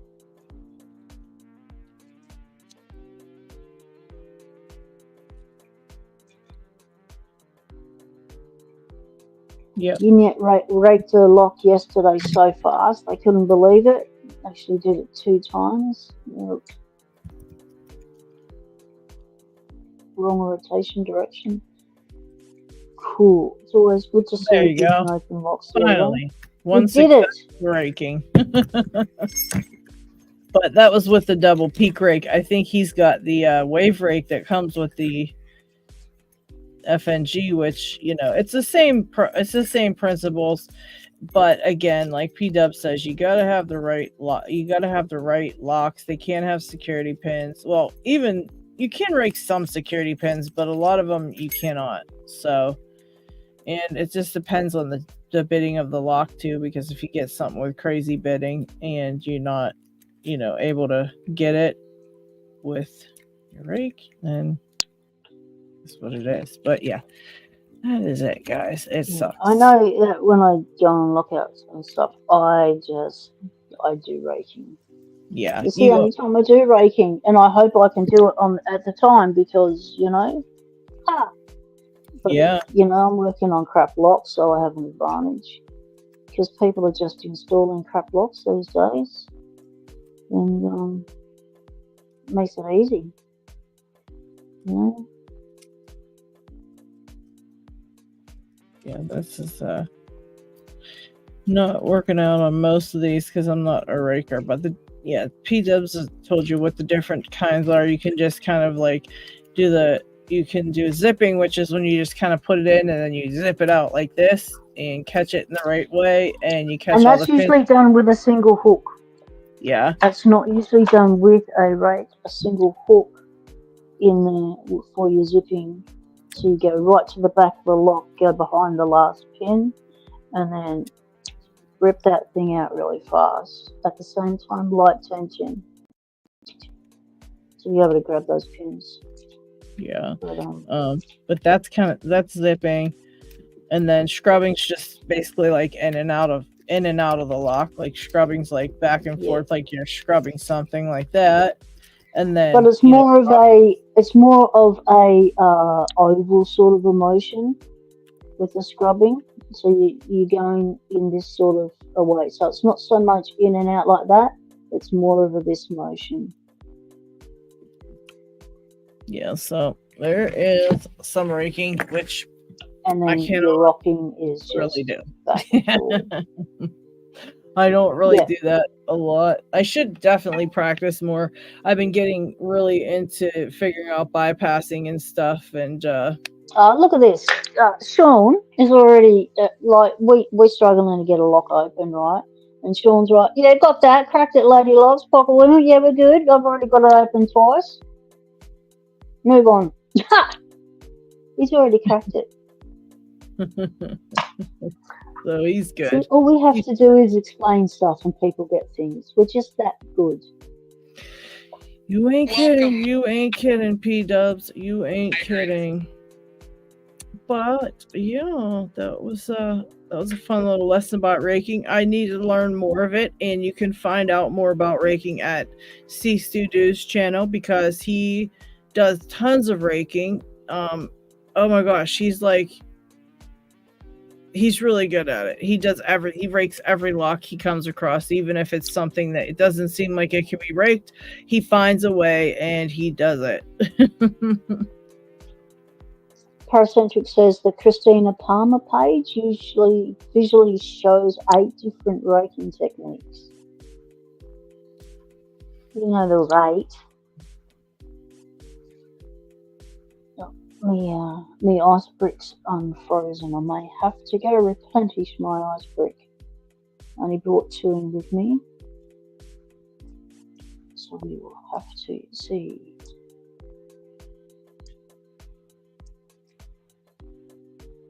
Yes. Yeah, I don't think there's really anything else to really. No other announcements. I want to check the giveaways over on. Let me just check it from here, actually. That would be better because then I can just. Well, I still have to link them. Never mind. Nothing I do works, guys. Nothing I do works. Let me check it here like this. Yeah, honestly, with the raking, it's a lot about tension, and yeah, you can zip it with a short hook. That's awesome. Yep. It's a lot of fun doing that. That's just my favorite one. Yeah, you can but also remember, with raking, it does damage the pins. Yeah. So just be aware of that. Do not do raking on your favorite lock that you want to keep in, mint condition. Pick that one once and put it away. Raking is not for locks that you want to maintain their condition. Raking can also break a lock. So just he heard us talking about him, didn't he? Yeah, we needed a raking lesson, Stu, and you heard us talking. I knew he was out there somewhere, listening away in the background. You can also actually zip your lock a couple of times to set any pins, and if it doesn't open by like the second zip, you can just go in and single pin pick the rest of the way out of there. So as long as you're zipping and setting some pins, you can just finish out by single pin picking. So you can use a combo of things. There's a few different things you can do. So I rate this Avis. This is the C Series 83. Yeah. This has security pins in it, and I'll just rate it with the worm. All right, I call it the worm. Some people call it the quint pick. It's called something I can't pronounce on Lulop Tools website. I wish people would give things simpler names, but yes. All right. This is my needle wave. But I do find that the peaks can be a little bit too high. I prefer my homebrew one. The peaks were a little bit lower, and I was able to get into all sorts of gnarly keywords with it. All right, guys, I'm going to share with you some giveaways. Are you ready? First up, we've got Isamu Sushi is doing a 200 sushi here. I'm just showing a little bit of my lock lab. I got my belt sander set up that can be turned up and down, forward or backwards. 3D printed lock picking clamp. And then over here is my pan of ice. All right, he's showing his rack. Let's see the prizes. It will not allow me to. I don't know. And, I happen to be lucky enough to win 2, so I'll be happy to send one of those out of country and give. All right, so he looks like he's giving away a logo lock from Picking Time because he won 2 of them, which is wild. He was a lucky duckling, wasn't he? All right, that's Isamu Sushi, and here is the link to his giveaway. If you have not checked it out yet and would like to get in on it, oh no, I'm sorry, Isamu Sushi. That's the one that was in this Discord. I apologize. That's why I showed that one. But yeah, there's a link to that but you get to his channel, you can find the stuff you're looking for. But his giveaway thing is right there if you want to get in on that. Next up, we have Bumpy Bones. All right, copy link of that. Shrink this. Go over here. Paste the link here.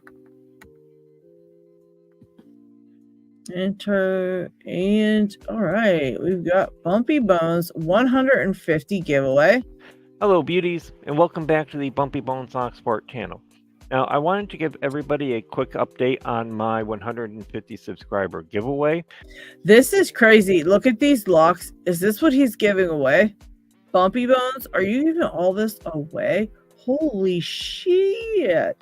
And don't worry, you still have time to submit an entry video to win these awesome prizes here. Oh yeah, that's what he's giving away. So this is probably going to be my final update video because my giveaway ends this coming Thursday. Right. And all right, so it ends this coming Thursday, but if you would like to get in on it and have not yet, there's the link. That is today. Today, people. Get your entry in now, ends today. Okay. Friday, Southern Hemisphere. Thursday, Northern Hemisphere. All right. Next up, we've got Iabo's got a giveaway. Paste that. Bam. Enter. Let's check out Iabo. Oh, we got a 10th anniversary sale. God dang it.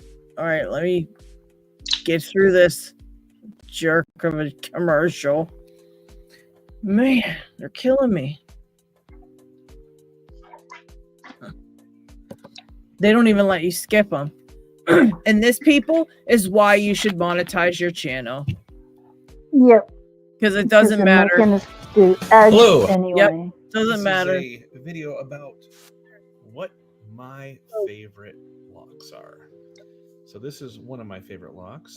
And this is a master lock. Oh, he's just talking about Bumpy Bones 150. What the hell? I thought this was Yabo's giveaway. What's going on here, people? We got the wrong stuff posted in this giveaways channel. And what's this? They're promoting. Okay, so then Eddie B's channel has Vector Potentials something or other on it. Yeah, they're all promoting each other's. Yeah, I'm confused, but yeah, go get in on some giveaways, peeps. I don't know. I tried. We got all kind of shit over on the channel, over on the server that's kind of screwed up. But Vector Potential, Yabo, Bumpy Bones, and Isamu Sushi seems like they have giveaways going on. If you know of any others, please post their video of their giveaway if you want to promote their giveaway on the giveaway channel and the Discord server. That way, when I put it up here, it goes right to their giveaway video so you guys can all see what it is, you know. But and also CGG Charles Watt hashtag rate 2 more for Stu ends tonight as well. So get in, get some raking done. Yes, get that. All right, everybody who's stuck around, I'm giving away something. Let me see what I got to give away. We're going to give away something because everybody left us, so they don't get nothing. That's just how we are over here because I'm petty like that. Oh, all right. Okay, so everybody who left does not get anything, but if you want to get something, I'm going to say a nice, fun hashtag here. Let's see. No, I know what I can use. I got a good one.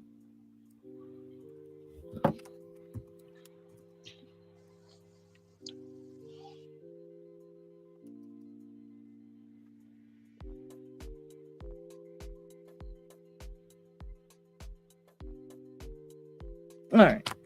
I didn't abandon Lady Locks. If you want to get in on this giveaway, we're giving away some stuff from Each Lens, some vice holder things from Each Lens, a nice sticker pack giveaway, and yeah, so that's what I got so far. Just some Each Lens 3D printed goodies and a sticker pack. If you want to win it, just type in "I didn't abandon Lady Locks," hashtag "I didn't abandon Lady Locks," and you can get in on the giveaway. And then I will write your name on this and freaking won't forget who wins. You know how it is. And yeah, anybody have any other questions while we're collecting comments? Any other Locksport related questions you want answered, or anything you gotta ask about? Ask about it in the chat, please. We'd like to answer all your questions and help you learn how to do stuff. Okay, so T-Beard did not abandon Lady Locksport. Woman has not abandoned. Iron Creation has not abandoned. Nola has not abandoned. Unhinged Lockpicker has not abandoned. Lone Wolf Lockpicker has not abandoned. Cheeky Man has not abandoned. Never Locktuck has not abandoned. Elijah Carney has not abandoned. Charles Watt has not abandoned and sent her my chips as a tribute. Awesome, Charles. TN Lock Fun has not abandoned. Coffee Gone Wrong did not abandon Lady Locks. Sean Casey has not abandoned Lady Locks. Ryan Fitz has not abandoned. Tequila Dave is still in the house. Would not abandon Lady Locks. Neither would RL. Tin Hat Lockpicker. Where is your entry? Where is your entry, Tin Hat? Tin Hat. Where's yours? Calling Tin Hat. Jay Gabriel, you're still hanging out, mate. Get in the giveaway. Go on, Jay. I won something a while back, Tin Hat. Please get a hold of me on the Discord server or through email at therealladylocks@gmail.com because we need to have a discussion because I think you won something, and I have something for you to send to you. So awesome. Ryan Wilson has not abandoned Lady Lots. It's Monsieur C has not abandoned Lady Lots. Awesome. Awesome, awesome. I can't even read that number. It's so fine on the screen there. Lady Lots, how's your eyesight? Now you got your left eye back, your right eye back. Can you read that number? How many entries do we have so far? We have 18 entries and 30 people watching. So, I don't know. Tin Hat Picker, you can't put a apostrophe and you can't put spaces. You need to do your hashtag again. Yes. Yet did not abandon Lady Lots. Let me see. Yeah, we got all kind of people who were good enough to not abandon me. That is so good of you guys. It is very much appreciated that you didn't abandon us. I know we run a little long and we talk about all kind of crazy stuff, but it's always fun. And most of the time, I mean, we're just listening to what you guys have to say. That's what this whole stream ends up being. It's actually just the community stuff. We just do whatever you guys want to do. Except next week, don't forget, everybody, we're doing that stuff next week with the what do you call it? Tapping in the grub screws. Yes, grub screws. We're grub screwing it. We're learning a new skill next week. Very excited about that. We always learn something every live. There's always a little bit of tidbit that we always come away with and go, yeah, I'm going to try that, or aha. That makes sense. Connecting dots is always good. Yeah. Nola, it won't be rigged. It just won't be random. Because random's never random when you're asking a computer to do something. If you don't believe me, watch Lockpicking Paul's video on it. He broke it all down, wrote his own program to make it even more random. Ha! Eat your heart out, YouTube. Thank you, Keybeard. Thank you for saying that. Very much appreciated. And yeah, awesome. Let's see, what day is it? Oh, the 31st. Next week, I will have a few memberships to give away in my little queue here. So I will probably be giving away a few memberships as well. So we'll be doing that and giving away memberships. And if you're interested in becoming a channel member, we do have a giveaway going on for those guys. And something else that we got going on, which you can find out if you are a channel member, and you can go watch the video. If you're interested in becoming one, there's a link I put in the chat, and you can also just click join anywhere you see on my channel to check out all the stuff that I'm offering for memberships. It's as easy as that, people. Don't forget, all of your memberships go to help me keep the live streams going, keep my channel going, and do the giveaways and the postage and all the stuff that I do. It is much needed and much appreciated. And yeah. And it's got some cool stuff over there, some cool member videos, and we got a giveaway going on over there. Probably gonna do it. The prize for this giveaway is this beauty right here, GQ Man. Let me make it bigger. Let me make it bigger for you. The prize for the channel member giveaway is this gorgeous Lady Locks Mako logo lock. Bam.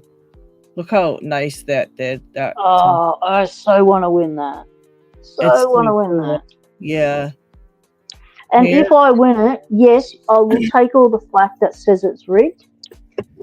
That's the channel member. I don't care. I want to win it. I want to win it. So I'm elbowing this all out the way, and I'm going to win it. I'm just letting you know, so there's no shock, there's no repercussions. So the announcements made. This giveaway for the live is sticker packs. We're giving a sticker pack with some Eastlands 44 Delta 3D printed goodies inside. So you get the sticker pack and the 44 Delta goodies.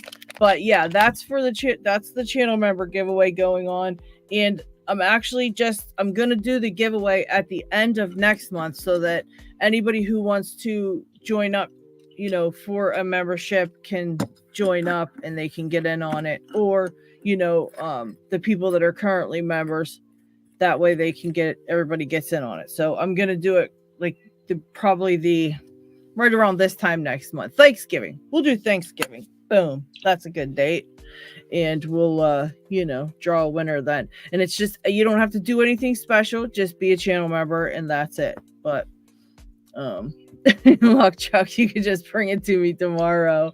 Now, Lockchuck, don't be rigging things. Lockchuck's really good with computers and he's already a channel member. He might actually rig this giveaway. Thank you, Tequila Day, for joining us. Sleep well. Much appreciated. Yeah, sleep well. Well, you know what? Just keep us on. We'll just I'll switch to like this voice, and we'll just continue on with this voice. We'll do an ASMR for Tequila Dave's sleeping. Now, don't forget to get in on the giveaway, or you'll be shit out of luck, people. I can't do it. You had it going, Lady Lux. You were doing it. Nola said, Chuck, she already said she was sending it to me.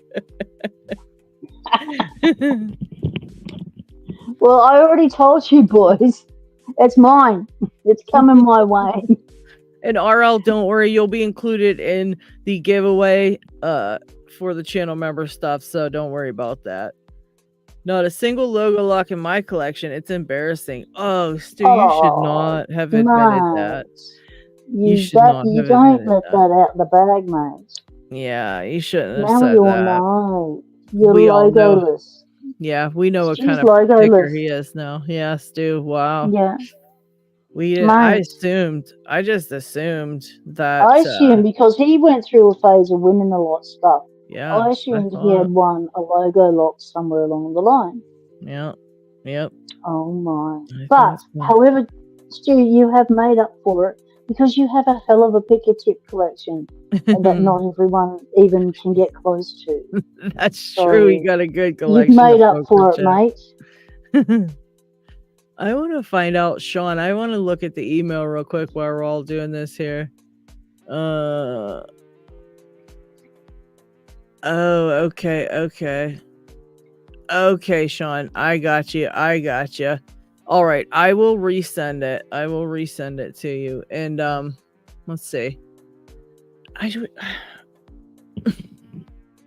don't know. I feel bad because you got the FNG. What do I got laying around here I could send you for pics?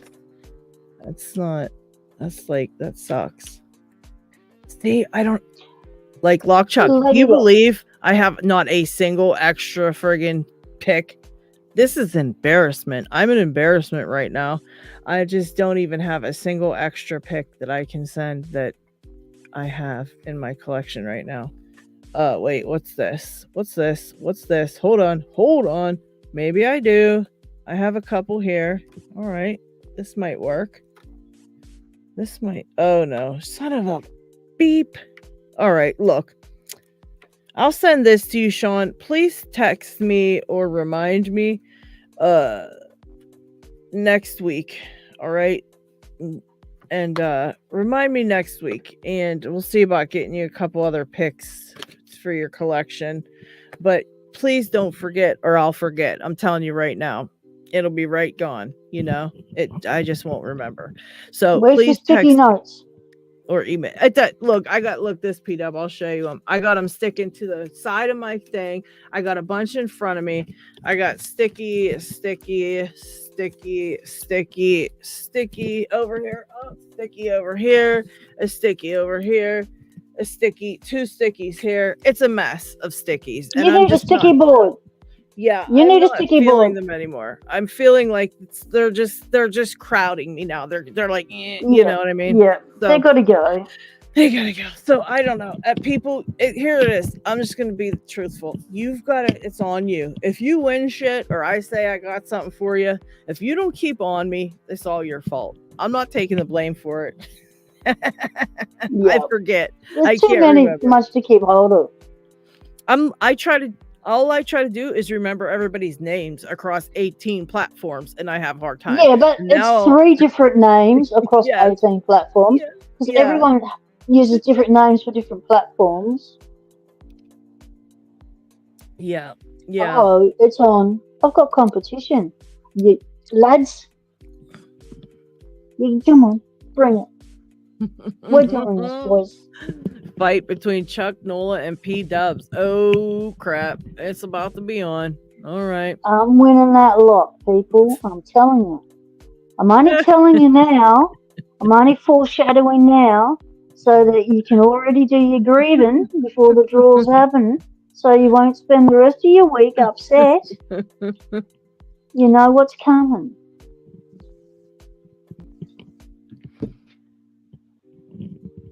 Oh geez, GK Man sent me some locks to give away, and then the next week he found a whole bag of locks and keys. Most of those locks are gone already. We had a couple of new pickers that popped in and needed some stuff, and so off they went. You know, so it's much appreciated. You know, Bet I'm focused, RL, and I'm also focused on Paul's comp too. Yeah, you lot. Yeah, I was leading for quite some time. Yes, I have fallen back down to second position, but that's a strategical move. It's a tactic because I have been known to pull a hammy in the last quarter.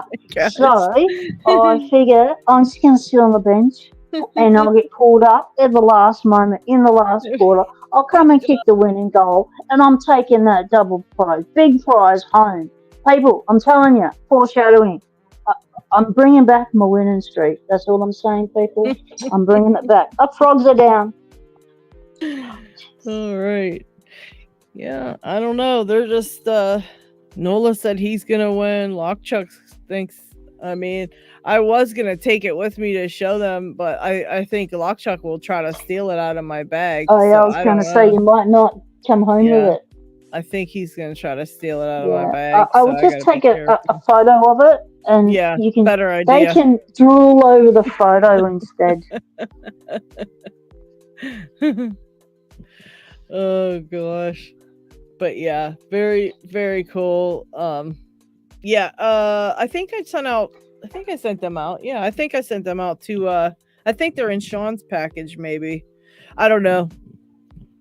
They're all gone. Don't know who I sent them to. I can't even think of it. I gotta start a big spreadsheet or something to put in what I send and to who and when and how and etc. That's what I should be doing. I've just got a book that I write everything in, so that I know that if I send them something else later on, because they're staying in the sport, years later, then I don't double up whatever I sent them. Because everyone wants Lockwood stuff, so I don't want to double up with whatever I send them. Send them something different. So I keep track. Let's see, right? Just like I kept track of all the locks that Australia Post lost when I sent my challenge lock, my first challenge lock to LPD. I have a copy of the locks that were in there that Australia Post lost on me. Let's see. Yeah. Let me see. Where do I get a hold of you, Ryan? Over on Discord. Here we go. Okay. I'm gonna do this right now, Ryan, before I forget that too. I'm sitting here. All right, Ryan Labs, welcome, mate. Don't mind the pop-ups. We are Locksporters. We talk locks, do locks, pick locks, pull apart locks, discuss locks, talk shit about locks, draw over locks. We do all sorts of things, everything and anything to do with locks.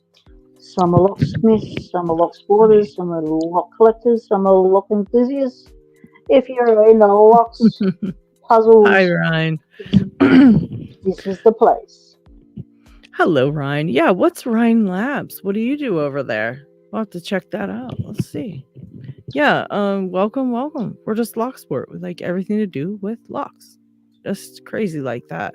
And I'm actually getting ready to do a video about how, Ryan Labs got some music stuff up on their channel. Very cool. All right, we're gonna have to check out your Easy channel. Beast is in the house. All right, Easy And Beast is Easy in on the Beast did giveaway. not abandon Lady Locks. So Ryan Labs, we are running a giveaway at the moment. Hashtag I didn't abandon Lady Locks LL. That's the hashtag you're using, the one that Easy Beats has done. You can just copy paste that, and that will get you entered into the giveaway for a sticker pack that includes some 3D printed Locksport tools from Echelons, Delta 44, and some picker chips from Locksporters. There's like way too many Ryans around. I've got Ryan Wilson, Ryan Fitz, and then Ryan. You up with all the Ryans. And now there's Ryan Labs. Did you have to? It's another Ryan. Okay. Let's see. Okay. I do electronics repair. Oh, you know what? That's probably why they sent my channel over to you, because it's kind of like, Yeah. Kinda, So sorta, you would like you know. puzzles and stuff and be able to work out things, critically think your way out of a paper bag. So you actually would just enjoy fun and picking very locks. I mean, the very excitement fun, of being able to very pick a lock, therapeutic. get it open, it sends a little burst of dopamine to your brain, and you get happy feeling when you get that open by picking it with Great a pointy job, tool P-Dubs. Great and job. a tensioner. Yes, that's the Ava Very 7240 nice. that gave me a hard time on every other live I've been on since I've been away. But today I've been able to pick it twice, so I'm Good going for a hat job. trick. I'm going to pick it again. Yeah, everything on my channel is about how to pick locks and how to get started in Locksport, which is what we call this. It's Locksport. There's so many people in Locksport. But we don't really have a big spot on YouTube. We don't have a big spot on YouTube. We're very, very small, and people don't really know about us, but we're here. There's quite a few of us. Tell Ryan Labs about our code of conduct. Oh yeah, we don't pick any locks in use. We don't pick locks that are in use or anything, or that we don't own. It's all just we pick them for fun, and it's stress relief, anxiety relief. If you have problems with your, hands that you want to do some little fine motor skills exercises, it's perfect for you. If you like puzzles, it's perfect for you. Cognitive kind of function. Stuff. Yeah, and it's easy to learn. It's not easy, but it's learnable, like very learnable, and it doesn't cost much to get started. And once you get into it, though, you're like super addicted to getting those locks open.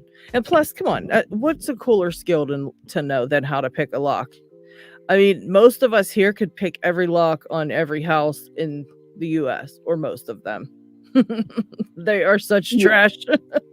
We pick harder locks in our vices than what people have on their homes. Like, it's just cool to know that you could do all that. But again, we don't do that kind of stuff, but it's pretty cool to know we could if we wanted to. Yeah, we keep the code legal, otherwise it stuffs it up for the rest of them. Work really hard to get Locksport recognized as a sport and not a criminal activity. This is what we pick locks in a vice. In hand. Yep. In your hand, and only pick locks not in use that you own or you have permission to pick. Stay legal. Temptation is everywhere. So we also have people that build locks for us, like J. Gabriel, that build locks for us that are super difficult to pick and like super crazy pins and just crazy, and they actually build locks. So if you like building things, that's another reason. I'm making a video all about this for the normal people out there. It's why you should start picking locks right now. And it's going to talk about all the reasons. I have like 11 reasons so far of like why Locksport's just absolutely the best and you should learn how to pick locks. Yeah. I'm actually in the process of making that video. Yeah. It's funny. Nice. It seems like every time I'm ready to make a video, somebody has a question about it, or I'm like, I'm just did a video on that. But yeah, in the 90s, worked at a TV repair shop and started learning on arcade machines, back panels, operations, would lose them. I freaked my wife out 3D printing house keys from the numbers on the key. Exactly. You're already doing Locksport, mate. Jen Startland, welcome, mate. Welcome. I think I finally pronounced your name correctly for the first time. Thank you, Jay. Jay said, I am willing to donate something to the next giveaway you have. I will do my part of delivering my obligation, and I am also willing to donate something from my Locksport acquisitions. Ooh, that sounds interesting. We love that. That's awesome, Jay. Thank you. Ryan said, I repinned my house lock. Not that it matters. There's a big window in the door. Yeah, exactly. Oh, thank you, Jay. You are absolutely the best. He's such a sweetie. Appreciate that. Yeah. Always. No matter what he says, he is a sweetie. Yep. I mean, no matter what he says about himself, he's a sweetie. Poor Eric was back for like a couple minutes and I didn't even see him when he was in earlier. Sorry, Eric. If you're still watching, sorry about that. Yeah, I think I grabbed him. I grabbed him. I pulled his comment up to acknowledge that we saw him was back. All right. So for a beautiful sticker pack with some Eastland's 3D printed goodies, type in I didn't abandon Lady Locks. You've got about a minute and then you are shit out of luck because I will be drawing anyways. 36 how many people entries. Watching. 22 entries. All right. Well, that's okay. You know what? A lot of people may have sticker packs already, and so I totally get it. We're in desperate need of some giveaway prizes at the moment. So, you know, it is what it is. I'm gonna try to get us some here, and hopefully we'll have some goodies. And Jay's willing to donate next week. And of course, you know, every time John Doe's here, he donates a lock and stuff too. So we always usually have some pretty good giveaways going on. Just today we got stickers. So it's just when I get back to Adelaide, when I get back home, we'll be doing other stuff as well. So on the lives, we'll be doing more giveaways. Yeah. We'll be having an Aussie flavour for the giveaways. All right. Looks like everybody has typed in their entry, so I'm going to go ahead and draw. Paracentric did not abandon a Lady Locks. Here we go. Thank you, Paracentric. Thanks, Ron Lux. Appreciate that. Let's see if anybody's rigged it today. Could be rigged. Coffee gone wrong. Wow. And you know what? I have a feeling Coffee Gone Wrong is in Canada, and I only know this because they must have won before, which means if I'm right, and they are in Canada. We know that because I think they were part of reaching out and helping Xfinity out. Yes, that, and I think he won something. So I think he rigged this giveaway. That's what I think. Yeah, he's won in the California. past. Okay, he said California, or does that mean Canada? Are you Canada or California? I think he's in Canada. All right, I put your name on it, and I think I have your address. I'm not 100%, but if I don't, let me know, and I will, you know, get it taken care of. I'll be sending everything out next week because I have a busy weekend. So I'll get everything sent out this coming week. We'll have, you know, we'll get that little spot cleared up. I only have like two things to send out. Tin Hat Picker, which I didn't have his address, so that wasn't my fault. And I got to resend to Sean because his stuff came back, which I put it somewhere safe. And now over there. Okay. But I'm not going to send to him until I get back to, because I want to see if I can find any pics for him to add with his stuff. But anyways, you know, we'll see what we can come up with, Sean. We will see what we can come up with. If nothing else, you got a whole bunch of locks to get you going and get you picking on some stuff. And I think it's worth it to maybe do a raking video talking about the different kind of raking that people do, I guess, because I don't know. I mean, Lady Locks, something's going on with your mic. We're getting lots of weird sounds in the background, so if you're touching it or something and your voice is faded, you haven't got it close enough. Iron Creation, thanks very much for staying as long as you did. It's been great having you in the chat. Yes, I have to head out myself, so I'm going to call it a stream. We went 4 hours, which is very, very nice on Halloween, on this spooky, spooky day. I hope that you all had a great Halloween. Nobody brought us any candy, P-dubs, so I don't know what that's about. But yeah, yep. Vector said he's beat trick-or-treating so 10. How did we do that when we were younger? We used to just go trick-or-treating forever and still be like, I'm still gonna go a few more houses. Oh, okay. The TV shop owner taught impression picking. Yeah, see, sounds like you're the right guy to stop by our channel and doing that. Get over here and start picking, to be honest. You got all Get kind of Locksport. knowledge, and you got prior knowledge and some skills yourself in 3D printing and making keys and whatnot.